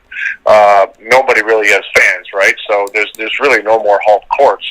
But having your life somewhat normal in a difficult time, that matters. So the Raptors were uprooted, but they are in a great climate. They are in a tax-free state. So there are some perks to it, but it's been an adjustment, and but like I said, if you look around the league right now, you look at records, teams that you think would be much better, teams that should be doing a lot of different things. You look at the fact that there is no home court has changed everything, I think. There's walking into a Utah, walking into a hostile Philadelphia environment is no longer that. The Raptors had one of the best home courts in the NBA. That's not a factor. Playing in San Francisco with a great crowd out there, that's not a factor anymore. So a lot of things have changed for everybody. I'll tell you something that a lot of people don't talk about. The life, and again, it's professional athletes. They don't make excuses. There's no releases right now. And I know people don't have a lot of sympathy for guys making millions and millions of dollars and think that they should just be like, you should have no worries in the world, just go play. Unfortunately, life's not like that. And everything's relative. And for players, life on the road is actually brutal. You're generally the NBA protocol. Players are not allowed to leave hotels. They can't go to restaurants. They can't socialize. You can't do anything. And when you're traveling extensively, and you can't see your family or your friends, and you're on lockdown in a hotel room, you don't have any releases. You don't have any way to kind of get away from this.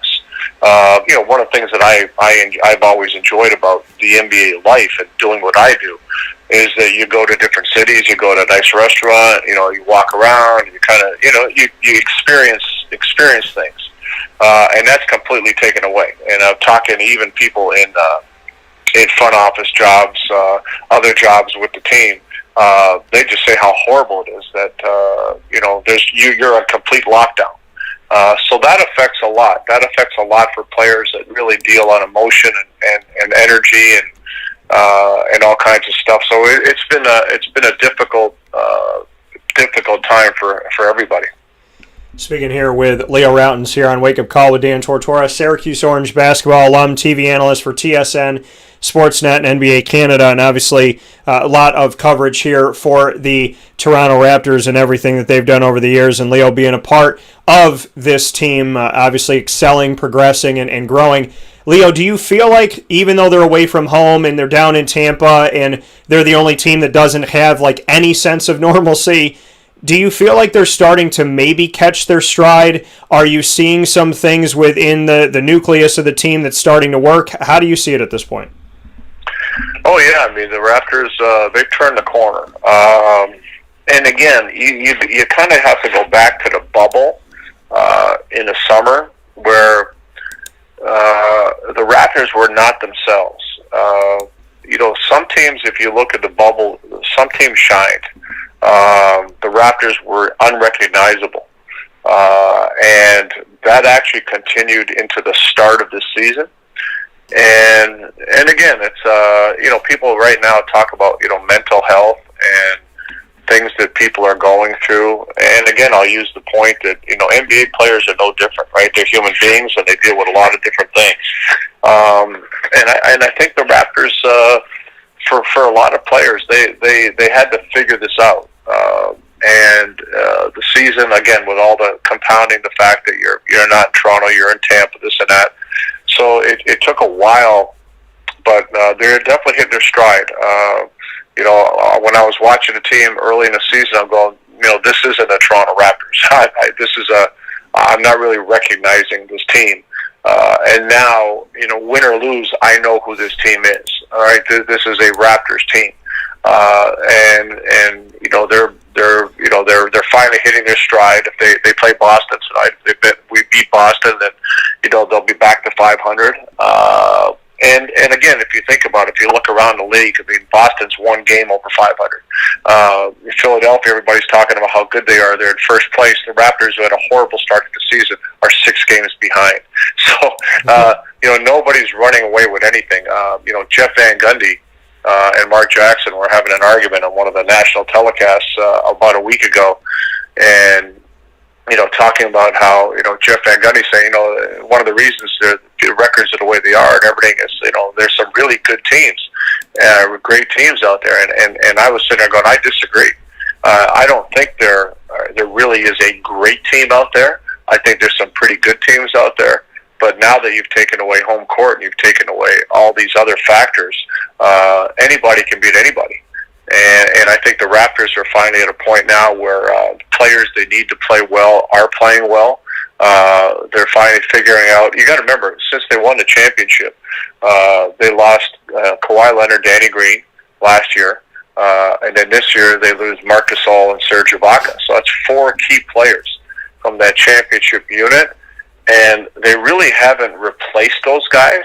Yeah. What they've done is they've kind of gone on development. They've gone on the idea that OG Anunoby is going to grow as a player. Morton Powell is going to grow as a player. Pascal Siakam is going to, be an all-star. Fred VanVleet's going to become an all-star. Kyle Lowry's going to teach these guys how to make it happen. And they've kind of taken that route. It's finally, like I said, they're finally playing like all that is coming to fruition. And like I said, I really don't believe there's any great team. Even when you talk about the Brooklyn Nets and you say, hey, look at the firepower. Yeah, look at the firepower. But look at the fact that you got to remember, you put 3 hired guns on one team. They can't all use their guns at the same time. And sometimes you need to put your gun away so somebody else can use his. And you have people deferring to one another. At the same time, there's nobody too eager to play a lot of defense on that team. So everybody can go through the whole NBA and find things like that. So I think the key for the Raptors now is to continue to play better, continue to grow, continue to develop, and get through this season healthy. Get through the season playing your best basketball when it comes time to get into playoffs. And regardless of seeding, remember, you're not, like I said, there's no home court, right? There's no fear of going into Boston to play the Celtics because of the home court anymore. So just get there playing your best ball, and literally anything can happen. And you bring up a great point that, because the fans aren't there and the atmosphere is not there, it can obviously and has changed things. But you talk about the change with Toronto and not replacing the player, the Marc Gasols, the Serge Ibakas, the Kawhi Leonards, that have moved on and moved forward, and these decisions that have been made with these guys and the Danny Greens. So, do you like what it looks like now? Do you like the makeup of this team? I mean, obviously VanVleet was that key piece in free agency that they wanted to make sure they kept. Siakam as well, keeping him. Nick Powell has come up the ranks to do what he's done. Kyle Lowry has obviously been a mainstay with the team. OG Anunoby, who wasn't even healthy when they were making their run a couple of years ago, has been able to be a part of this. Do you like the makeup of it? Are there missing pieces that they need to assess at some point? What do you think? No, I do like this team very much. They have a solid core. They have a championship core, and there's a lot to be said for that. They do have some things that they have to address. I mean, they were able to sign Aaron Baines, a big 7-footer in the middle. And Aaron Baines he's an NBA veteran. He's got experience, and his adjustment to the Raptors has not been the smoothest. He's played better as of late, but certainly not giving them what they got with either Serge Ibaka or Marc Gasol. So I think they do need some help with some size up front. Honestly, outside of size up front, and maybe shooting with size, as in a wing player with length. But those things aren't easy to come by. But if you can, they would certainly help this team. But as far as the core and what they're capable of doing, there is a lot to like about this team. And I've been saying this for years, Dan, that people talk about all-stars. People say, oh, this guy's an all-star, that guy's an all-star. And when you talk about guards, especially, if you want to put that label on a guard, he's got to get you places, right? And people have put labels on a lot of guards in this league saying they're all-stars, but their teams can't win. Their teams just struggle. They don't play a good brand of basketball. I mean, we're looking at, let's take a look at the Washington Wizards. That's a team the Raptors beat last night.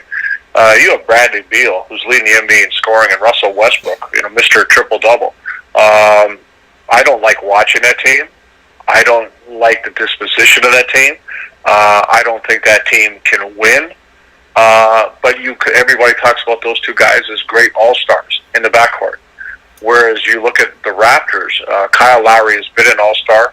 I think Fred VanVleet deserves to be an all-star. And if the Raptors can continue to win and get above 500, their record will merit that. But,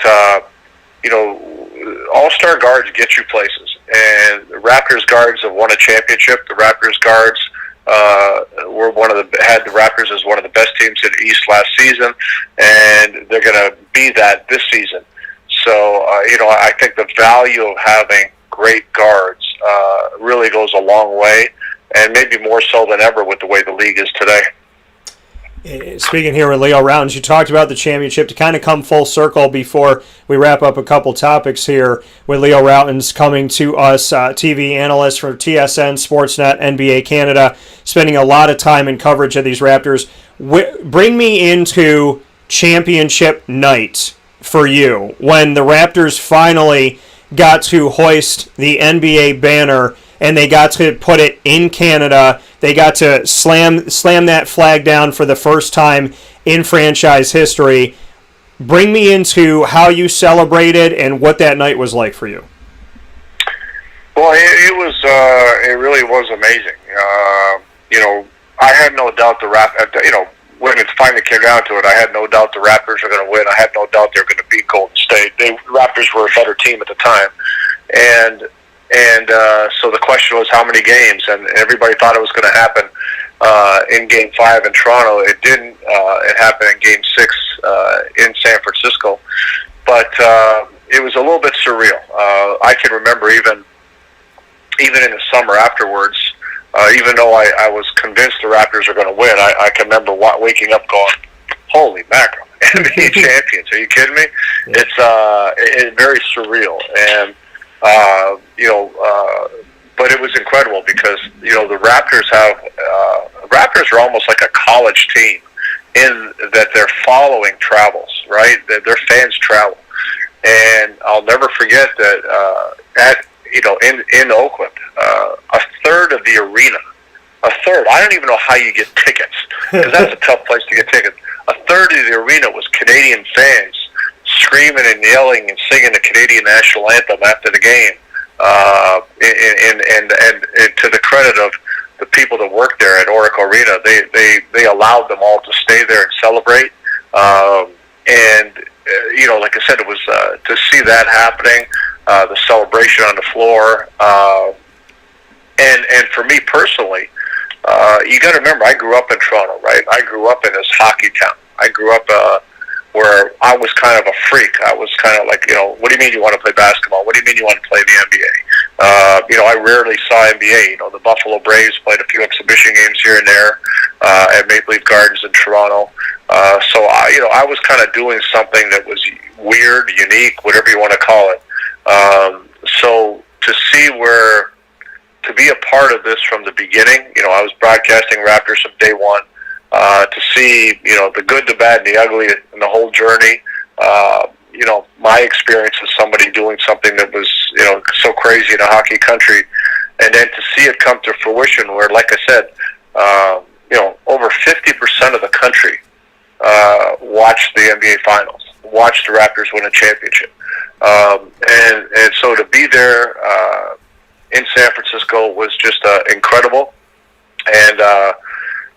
We by the time we got out of the arena, it was pretty late when we had to wrap up all our TV stuff. And but the Raptors were having a party at a club in San Francisco. So, as soon as we got out of there, we joined the party, and it was a great night. We just we went to the wee hours of the morning. I don't know how I made my flight in the morning, but we had a great day, great night. Like I said, it's something I'll always remember.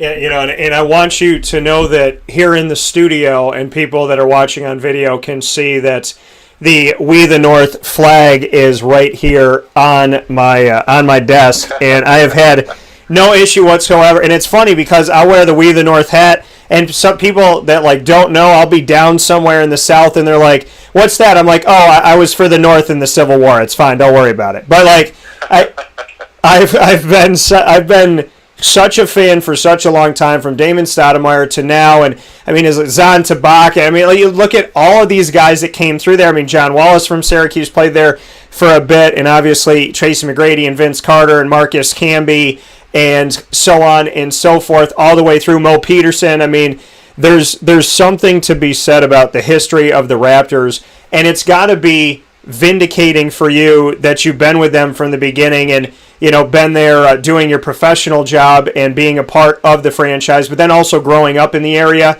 to see this team rise and do everything that they have done. I mean, it has to be a very, very surreal, incredible moment for you. And I don't know about you, but I find myself still kind of pinching myself 2 years later going, did that actually happen? So, I mean, it's. I'm sure that if it's amazing for me, it's got to be even that much more for you, coming from the land where the Raptors, obviously were born. So. No, 100%, and it's like I said, you got to remember, I'm a day oneer from two respects. I'm a day oneer from somebody that played basketball in a hockey country and nobody cared about, and I'm a day oneer from being here from 1995 with the Toronto Raptors. So, the whole thing has been incredible. And I'll tell you what else is that, Canada is a very, very diverse country, very multicultural, right? It's, you walk down the street of downtown Toronto, you'll hear, any language, every language, and people get along. People, it's a very unique place in that regard. And, basketball is multicultural, right? Basketball is very unique in that, and it fits. It fits in this city. And I tell you what, when I was watching when the Raptors had their championship parade, I remember looking down, and you saw every color. You saw, it wasn't like if the Toronto Maple Leafs won a championship, you'd see white, right?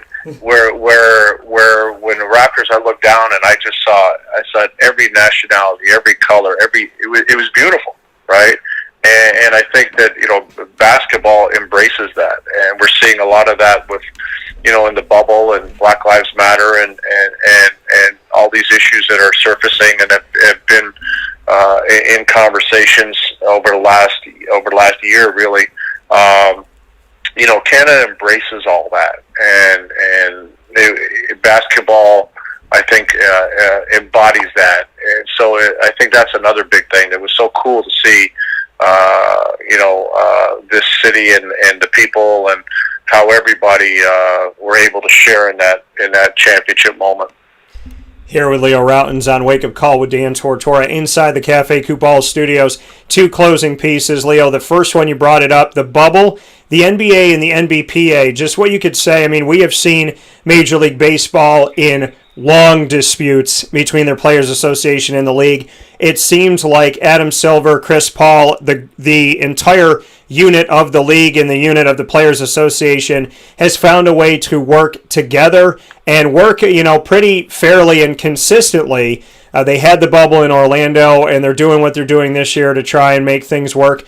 What can you say about the bubble project and the fact that the Players Association and the league seem to listen to each other, even at times if it was difficult, that eventually we started to see some type of coming together in the situation? Just what you think about the NBA's handling of all this. Well, isn't that what we're supposed to do, right? When there's difficult issues, you sit down together and you find a solution. You don't just discard other people's views. You don't say they're wrong and that's it. And I think the NBA and the Players Association have done a great job of working together, trying to see each other's side of things, and setting an example. And I'll take a step back further. The Raptors were part of that last game, really, against the Utah Jazz when, Rudy Gobert two closing came out, pieces, Leo. The first one you brought it up, the positive, bubble, the NBA and the MVP. And literally within 48 hours, the league shut down. And, I have said this to Adam Silver personally, that the league took a stance. The league became the league has always been, I think, a leader in many ways. But think about what they did when the NBA shut down.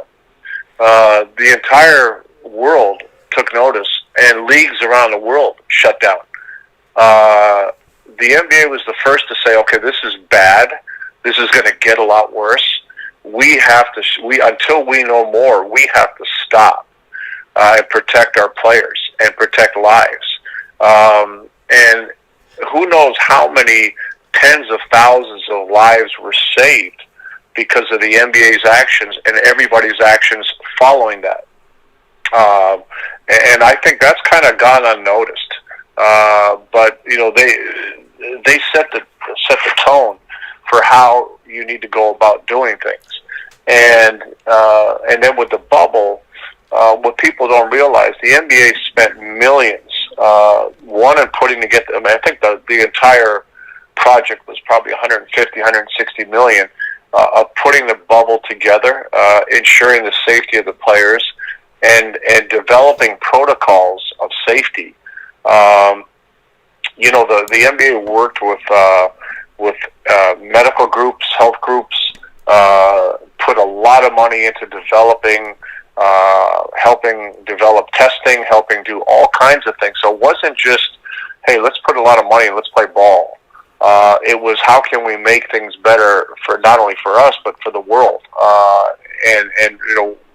What can we do to speed up testing, to speed up all kinds of other aspects of this whole thing that could make it better for people. And so the NBA did a great deal with that in the bubble, and the bubble was extremely successful.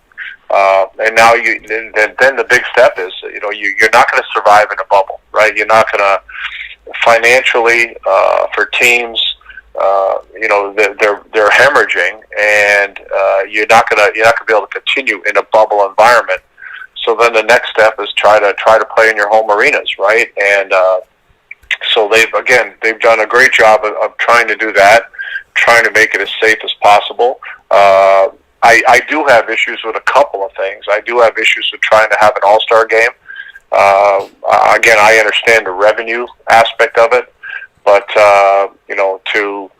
to bring Atlanta's an open city, which is scary. It's a lot like Florida. It's a scary place. And to bring players into that environment. Remember, players are coming in from all over, and you have to control every aspect of the environment to keep them safe. And you want to bring in 24 top players that could all go back and destroy their teams if they were positive and tested positive or contracted the virus. So to me, it's just not worth it. I'm kind of surprised the NBA is looking to do that. Yet at the same time, they've been so good at trying to keep players safe. I know they'll take every precaution to continue to do that if they do indeed play the All-Star game. And I understand the revenue component. Players will say, I don't want to do it, but okay, do you want to tell the players to, for all the players that when they talk about what they don't want to do, if you'd say, okay, well, this is going to take 20-30% away from your contract, are you still good with that? You may not get the same reaction. So the NBA is trying to accommodate, and the NBA Players Association, they're trying to accommodate keeping players financially stable, keeping the league stable, and still trying to produce revenues, with the least amount of pain and potential health issues. Here with Leo Rautins inside of the Cafe Coupal Studios. Wake up call with Dan Tortora. Final thing here, Leo. You get to so many times, you're out there doing your thing, doing your job, analyzing and looking at the Raptors, looking at different things that are going on. But unique situation here on Wake Up Call is that normally, the broadcaster that's hosting the show gets to ask the questions, and I have, but I think in the spirit of fairness, I like to do something that's not something you see in many shows, if any other show, and that's something called Rapid Fire, where I flip the script on me. You and I have been around each other for a while. Obviously, I've gotten to know your family and gotten to be around Andy, and I hope everyone's safe and sound and doing well. And in that spirit of fairness that we have had here over the years, I think that it's only fair to give you a trio. So I'm going to sit on the hot seat here. You don't have to do a darn thing except for put me on it. You can ask me any 3 questions in the world, Leo. We can have some fun with it. It doesn't have to be basketball related. Could be literally anything, but I want to hear what Leo Rautins has to say as I flip the script and hand you the microphone, so go ahead. Oh, man. I don't know. Why do the Knicks suck? Well, I think that it goes back a long time. I think it goes back to Isaiah Thomas wanting a lot of control of everything. And I think, ultimately the Knicks had a great team set up with Allen Houston and Chris Childs and Charles Oakley and Patrick Ewing and so on and so forth. And I feel like little by little they lost it, and they kind of danced with wanting a superstar. They danced with spending a lot of money on one player or maybe 2 players and didn't think about the nucleus of the team. And I think the front office has to take responsibility for it at this point, because it's been such a long time since Patrick Ewing was on the court for them that, I think you have to really put that at the top of the heap. And you have to answer questions as the president. You have to answer questions as a GM. And really anybody in the front office is going to have to answer to the fact that it's not the players' fault at this point. It's the people that are bringing in the wrong people and having the wrong makeup of the team, I think, is what you have to do. Man, it took you a long time to say James Dolan. I don't know why you just didn't come out and say it. Okay, next one. Let's see. How about when are we going to see arenas back to normal? When do you think? So, I know baseball is trying to do some stuff. I know that, I'm in the Dome right now, and in this has got to be surreal, I'm sure, for me to say this to you, Leo, but for football season and basketball season, it's been literally the Syracuse staff, us in the media, and the teams. That's it. So I'm at a Syracuse-Georgetown game in the Dome, and there's not 30,000, not 35,000, not 10,000, nobody. So I'll tell you, it's strange. I feel so grateful to be there that to me is like, I'm just happy to be in the building. But when do I think things will return? I would say that I know they're trying to do 10% capacity and put things in, but I think it's going to take maybe another year, maybe toward the end of the year. It depends on how the vaccine gets distributed. It depends on how many people get it, and it depends on if they can get a hold of this thing. If they can by April, May, then maybe there's some signs of hope for the end of this year. But I would say safely maybe in 2022, hopefully we can have some normalcy. Yeah, I think I agree with you on that one. Okay, how about one more, right? Yeah. It's been a while since I've been in Syracuse. What's the best Italian restaurant in town? Oh, that is tough. I would say, do you like veal? I like everything. Okay. So I would say if it's tomato pie, if it's veal parmesan, if it's like that rigot pizza, that white pizza and whatnot, I would say Avicoli's is really, really good. I have not had good veal, and my grandmother, my dad's mom, used to make it, and I really hadn't eaten it since she passed away for the most part, and I got it at Avicoli's, and it was tremendous. So I would probably have to give them the nod in that respect. I think Utica Pizza has the best chicken riggies and the best greens, so I'd have to shout them out for that. So depending on what you want, I'll tell it to you like this: when you come into Syracuse, if you want riggies, greens, veal, I'll do a little Leo Rautins tour, and I'll make sure I take care of you on that respect. You got a deal. That sounds good. And I need to get my butt back up to Toronto because it's been way too long since I got to come in there a couple hours early and get the tour from you. So hopefully I can. Well, I'll tell you what. Go ahead. I'll tell you what. In Toronto, you got the highest concentration of Italians outside of Rome, Italy. So if you want Italian food, this is the spot. Well, I need to get myself up there, and you need to come back down here to Syracuse. So, Leo, I respect you with everything that you're doing and really appreciate it. And as somebody in the business and as somebody who called games to start my career when I was in college for our NCAA men's and women's basketball teams, I am very, very honored and privileged to be around you and more than anything to build a friendship. So I hope you and I get some actual face-to-face time sometime soon, but just know that I appreciate you, I respect you, and I definitely look forward to continuing to learn from you and to be around you hopefully sooner than later. It's very kind of you, very flattering words, humbling words. I appreciate that, Dan, and like I said, keep up the great work. Always great to catch up. All right, well, listen, take care of yourself, and take care of that negative degrees up there for me, okay? Oh, man, it's even my dog doesn't want to go outside. It's brutal. All right, well, take care and be safe. I'll talk to you soon. All right, sounds good, Dan. Thank you. Thank you. Take care. That coming once again from Leo Rautins here on Wake Up Call with Dan Tortora.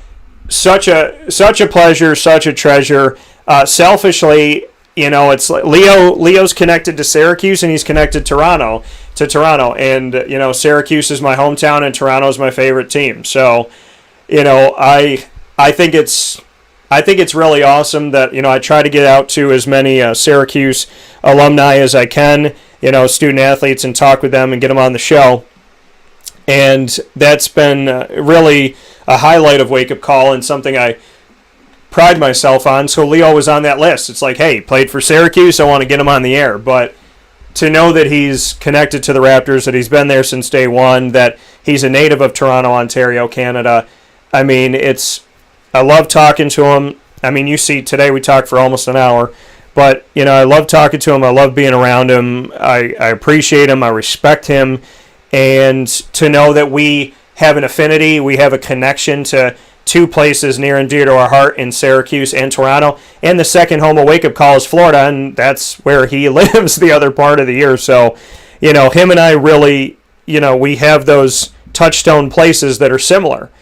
And I think that's something that is really cool and really unique in the background of a, hopeful, progressive, and budding friendship that we've been facilitating over these last few years. So to you, Leo, I respect you. I appreciate you.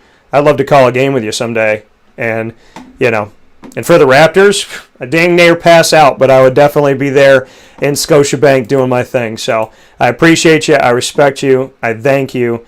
And I absolutely 100% look forward to talking with you soon. So God bless to you and the family, and I hope you all stay safe and do well, and that we get to call a game together someday. That would be awesome. So, God, you heard me. So we'll take a step aside for a fast break. When we come back, we'll wrap up today's show and get you set for TGIF right after this.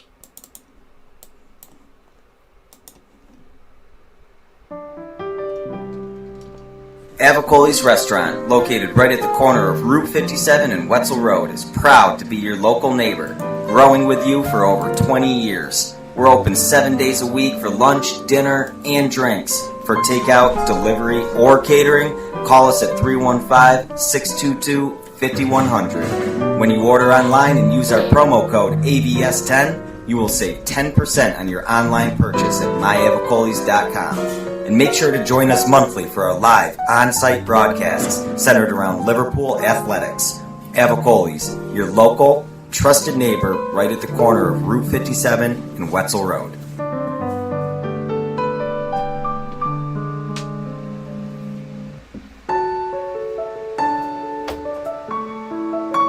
Having peace of mind when you're out of town that your furry-loving friend is safe and sound means taking them to Canine Campground, because we all know that when it comes to the love of our pets, it goes well beyond the call of duty to make sure they're safe and sound. Right, Lily?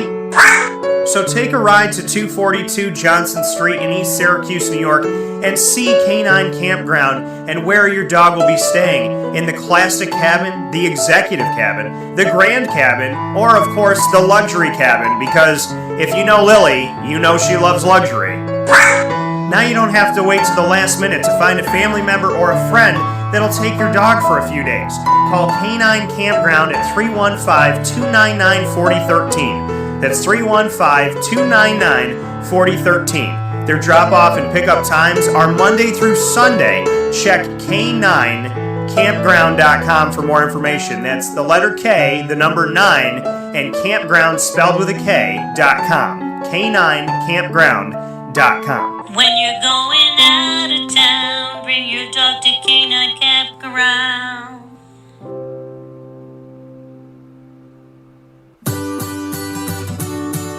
Trapper's Pizza Pub, located on 5950 Butternut Drive in East Syracuse. Right off of Bridge Street is your local community supporter right around the corner. Join us on site at Trapper's Pizza Pub for our live monthly broadcast supporting Central New York student athletes and their sports programs. Call 315-438-4444 for more information. And find us on Facebook and Instagram at Trapper's Pizza Pub. Trapper's Pizza Pub, your local community supporter right around the corner.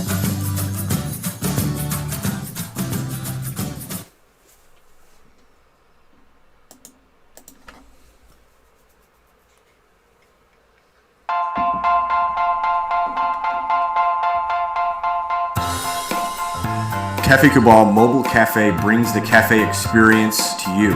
We'll roll out to your neighborhood or office, ready to serve our locally crafted espresso bar to our loyal patrons. Inquire at cafecabal.com. Cafe Cabal, coffee for the soul.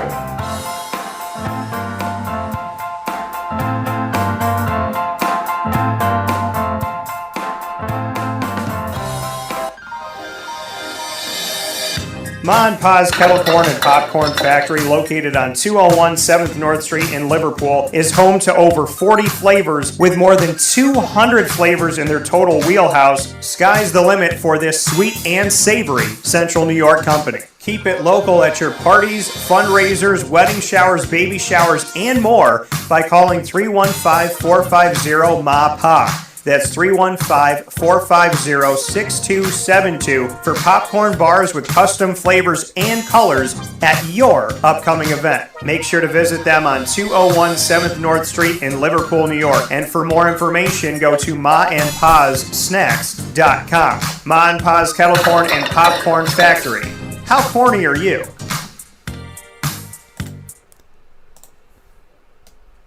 The Millhouse Market, located on 3790 New York 13 in Pulaski, New York, is worth the drive every time. Make sure you make your way up there to see them, but before you go, make sure you download their app on the Google Play or Apple App Store. Once you have the app, you have an entirely user-friendly menu at your fingertips with contactless pay. It makes it very easy, very simple, and you don't even have to hand your card to anyone. Look at their full menu of homemade breads, desserts, salads, quinoa bowls, rice bowls, signature brick oven pizzas, and of course, their sandwiches that are named after the families that helped to settle the town that is today's Pulaski. So the beauty of that is just going to the Millhouse Market is an ode to the people that helped to settle what we now have as Pulaski. Giving back to the community, giving back to you today, yesterday, and always. The Millhouse Market is there for you, and your taste buds will thank you every single time. They have their bistro restaurant open in-house on the weekends. You can go to the general store during the week for local products from local companies, and Tuesday through Sunday you can drive up to their window, grab your food, and go. The Millhouse Market is not just a place to get food, it's a place to give back to the community. It's a place to appreciate the difference, the combinations that they come up with, and the beauty of knowing that every single thing on that menu was an open canvas that turned into a beautiful picture. 3790 New York 13 in Pulaski, New York. The Millhouse Market is worth the drive every time. With that being stated here on Wake Up Call with Dan Tortora, I want to thank you for being a part of the show. Listen, you're amazing. Papa Joe, I want to thank him. I want to thank Leo Rautins, but I have to thank the listener, the viewer. You truly are incredible, because I set out here with Wake Up Call to be, obviously it is a morning show, so Wake Up Call makes sense, but it's called Wake Up Call. Deeper and more truer to the meaning is the fact that it's meant to be a wake-up call. I learn things on the show that help change my life for the better. I hope that you do too. I hope that the people that come onto the show feel something and grow. I hope that when you listen and you watch the show that you grow and you evolve. And I definitely have grown and evolved from speaking with you, the listener, and and being around those of you that have supported the show and written into the show, and then with people like Leo Rautins, Papa Joe, and everybody that's been on. This has been an incredible month. We started the month honoring Jim Durin, and we had Jim Jerome, and we had Jim's brother Tom Durin on the show. And we've continued to go through with the Tammy Reeses and the Prince Tyson Gullys and the Shamarko Thomases and so on and so forth. Trevor Cooney, Otis Hill. This has been a month where every interview has been a true definition of what Wake Up Call is all about.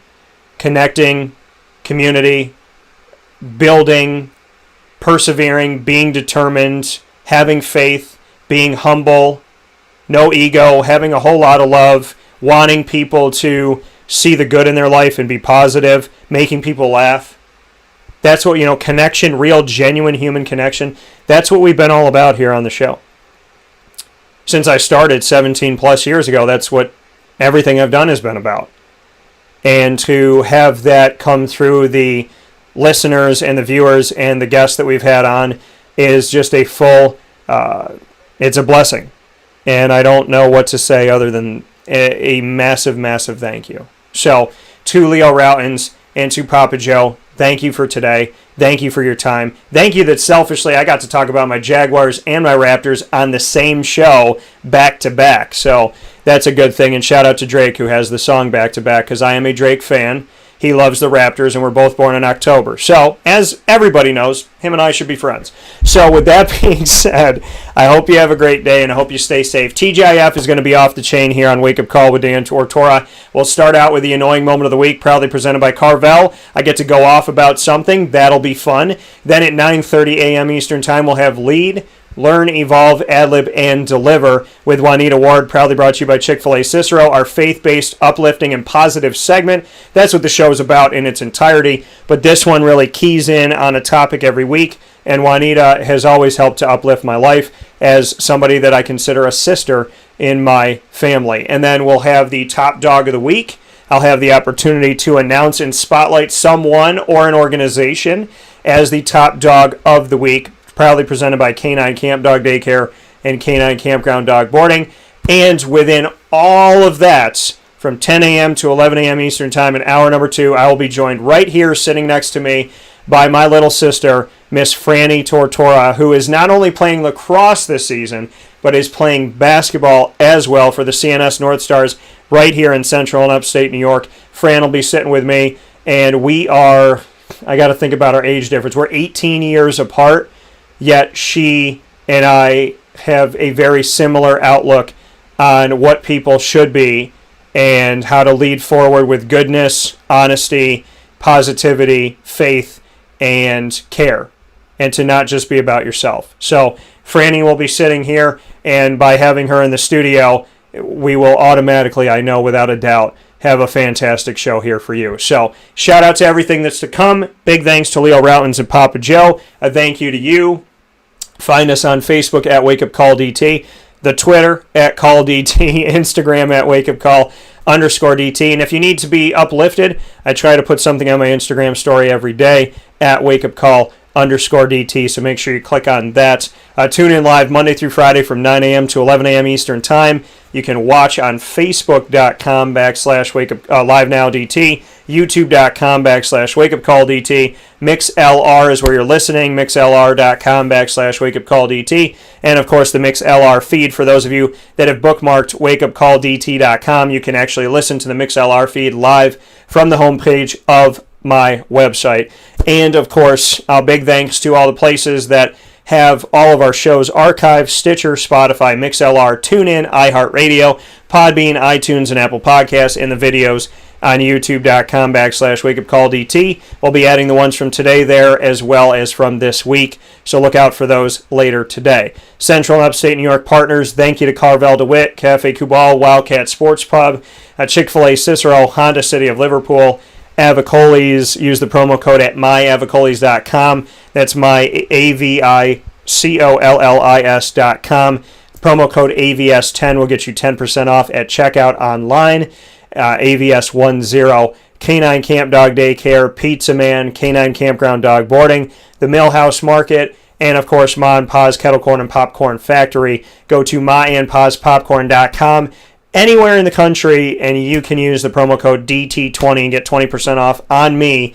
That's DT20 at maandpaspopcorn.com. And of course, Valentine's Day is a perfect time to head out there and get some of those favorites or to try something new. It's always good to get something new for your Valentine, right? So go out there and get something there at Ma and Pa's, including their massive heart cakes, which are kettle corn brought together by marshmallow and drizzled on top with Ghirardelli chocolate. It's mind-blowing.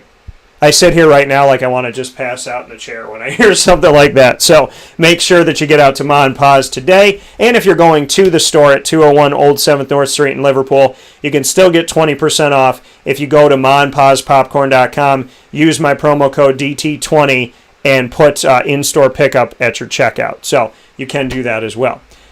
Have a great day. Be safe. Thank you to Cafe Kubal, our proud studio partner. Thank you to you. Make sure you go to our social media and watch messages from Mark Products as well as Cafe Kubal and Canine Campground and Canine Camp Dog Daycare, thanking the community for navigating with them through this very, very trying time. So thank you to everybody. Thank you to our partners. Thank you to you. Above all things, thank you to God. And thank you to my family and friends, my extended family. I hope you have a great day. Blessings come your way, and that everything works out for the best. So take care of yourself, and as always, God bless, no stress, do your best. This is Wake Up Call, and we will see you soon.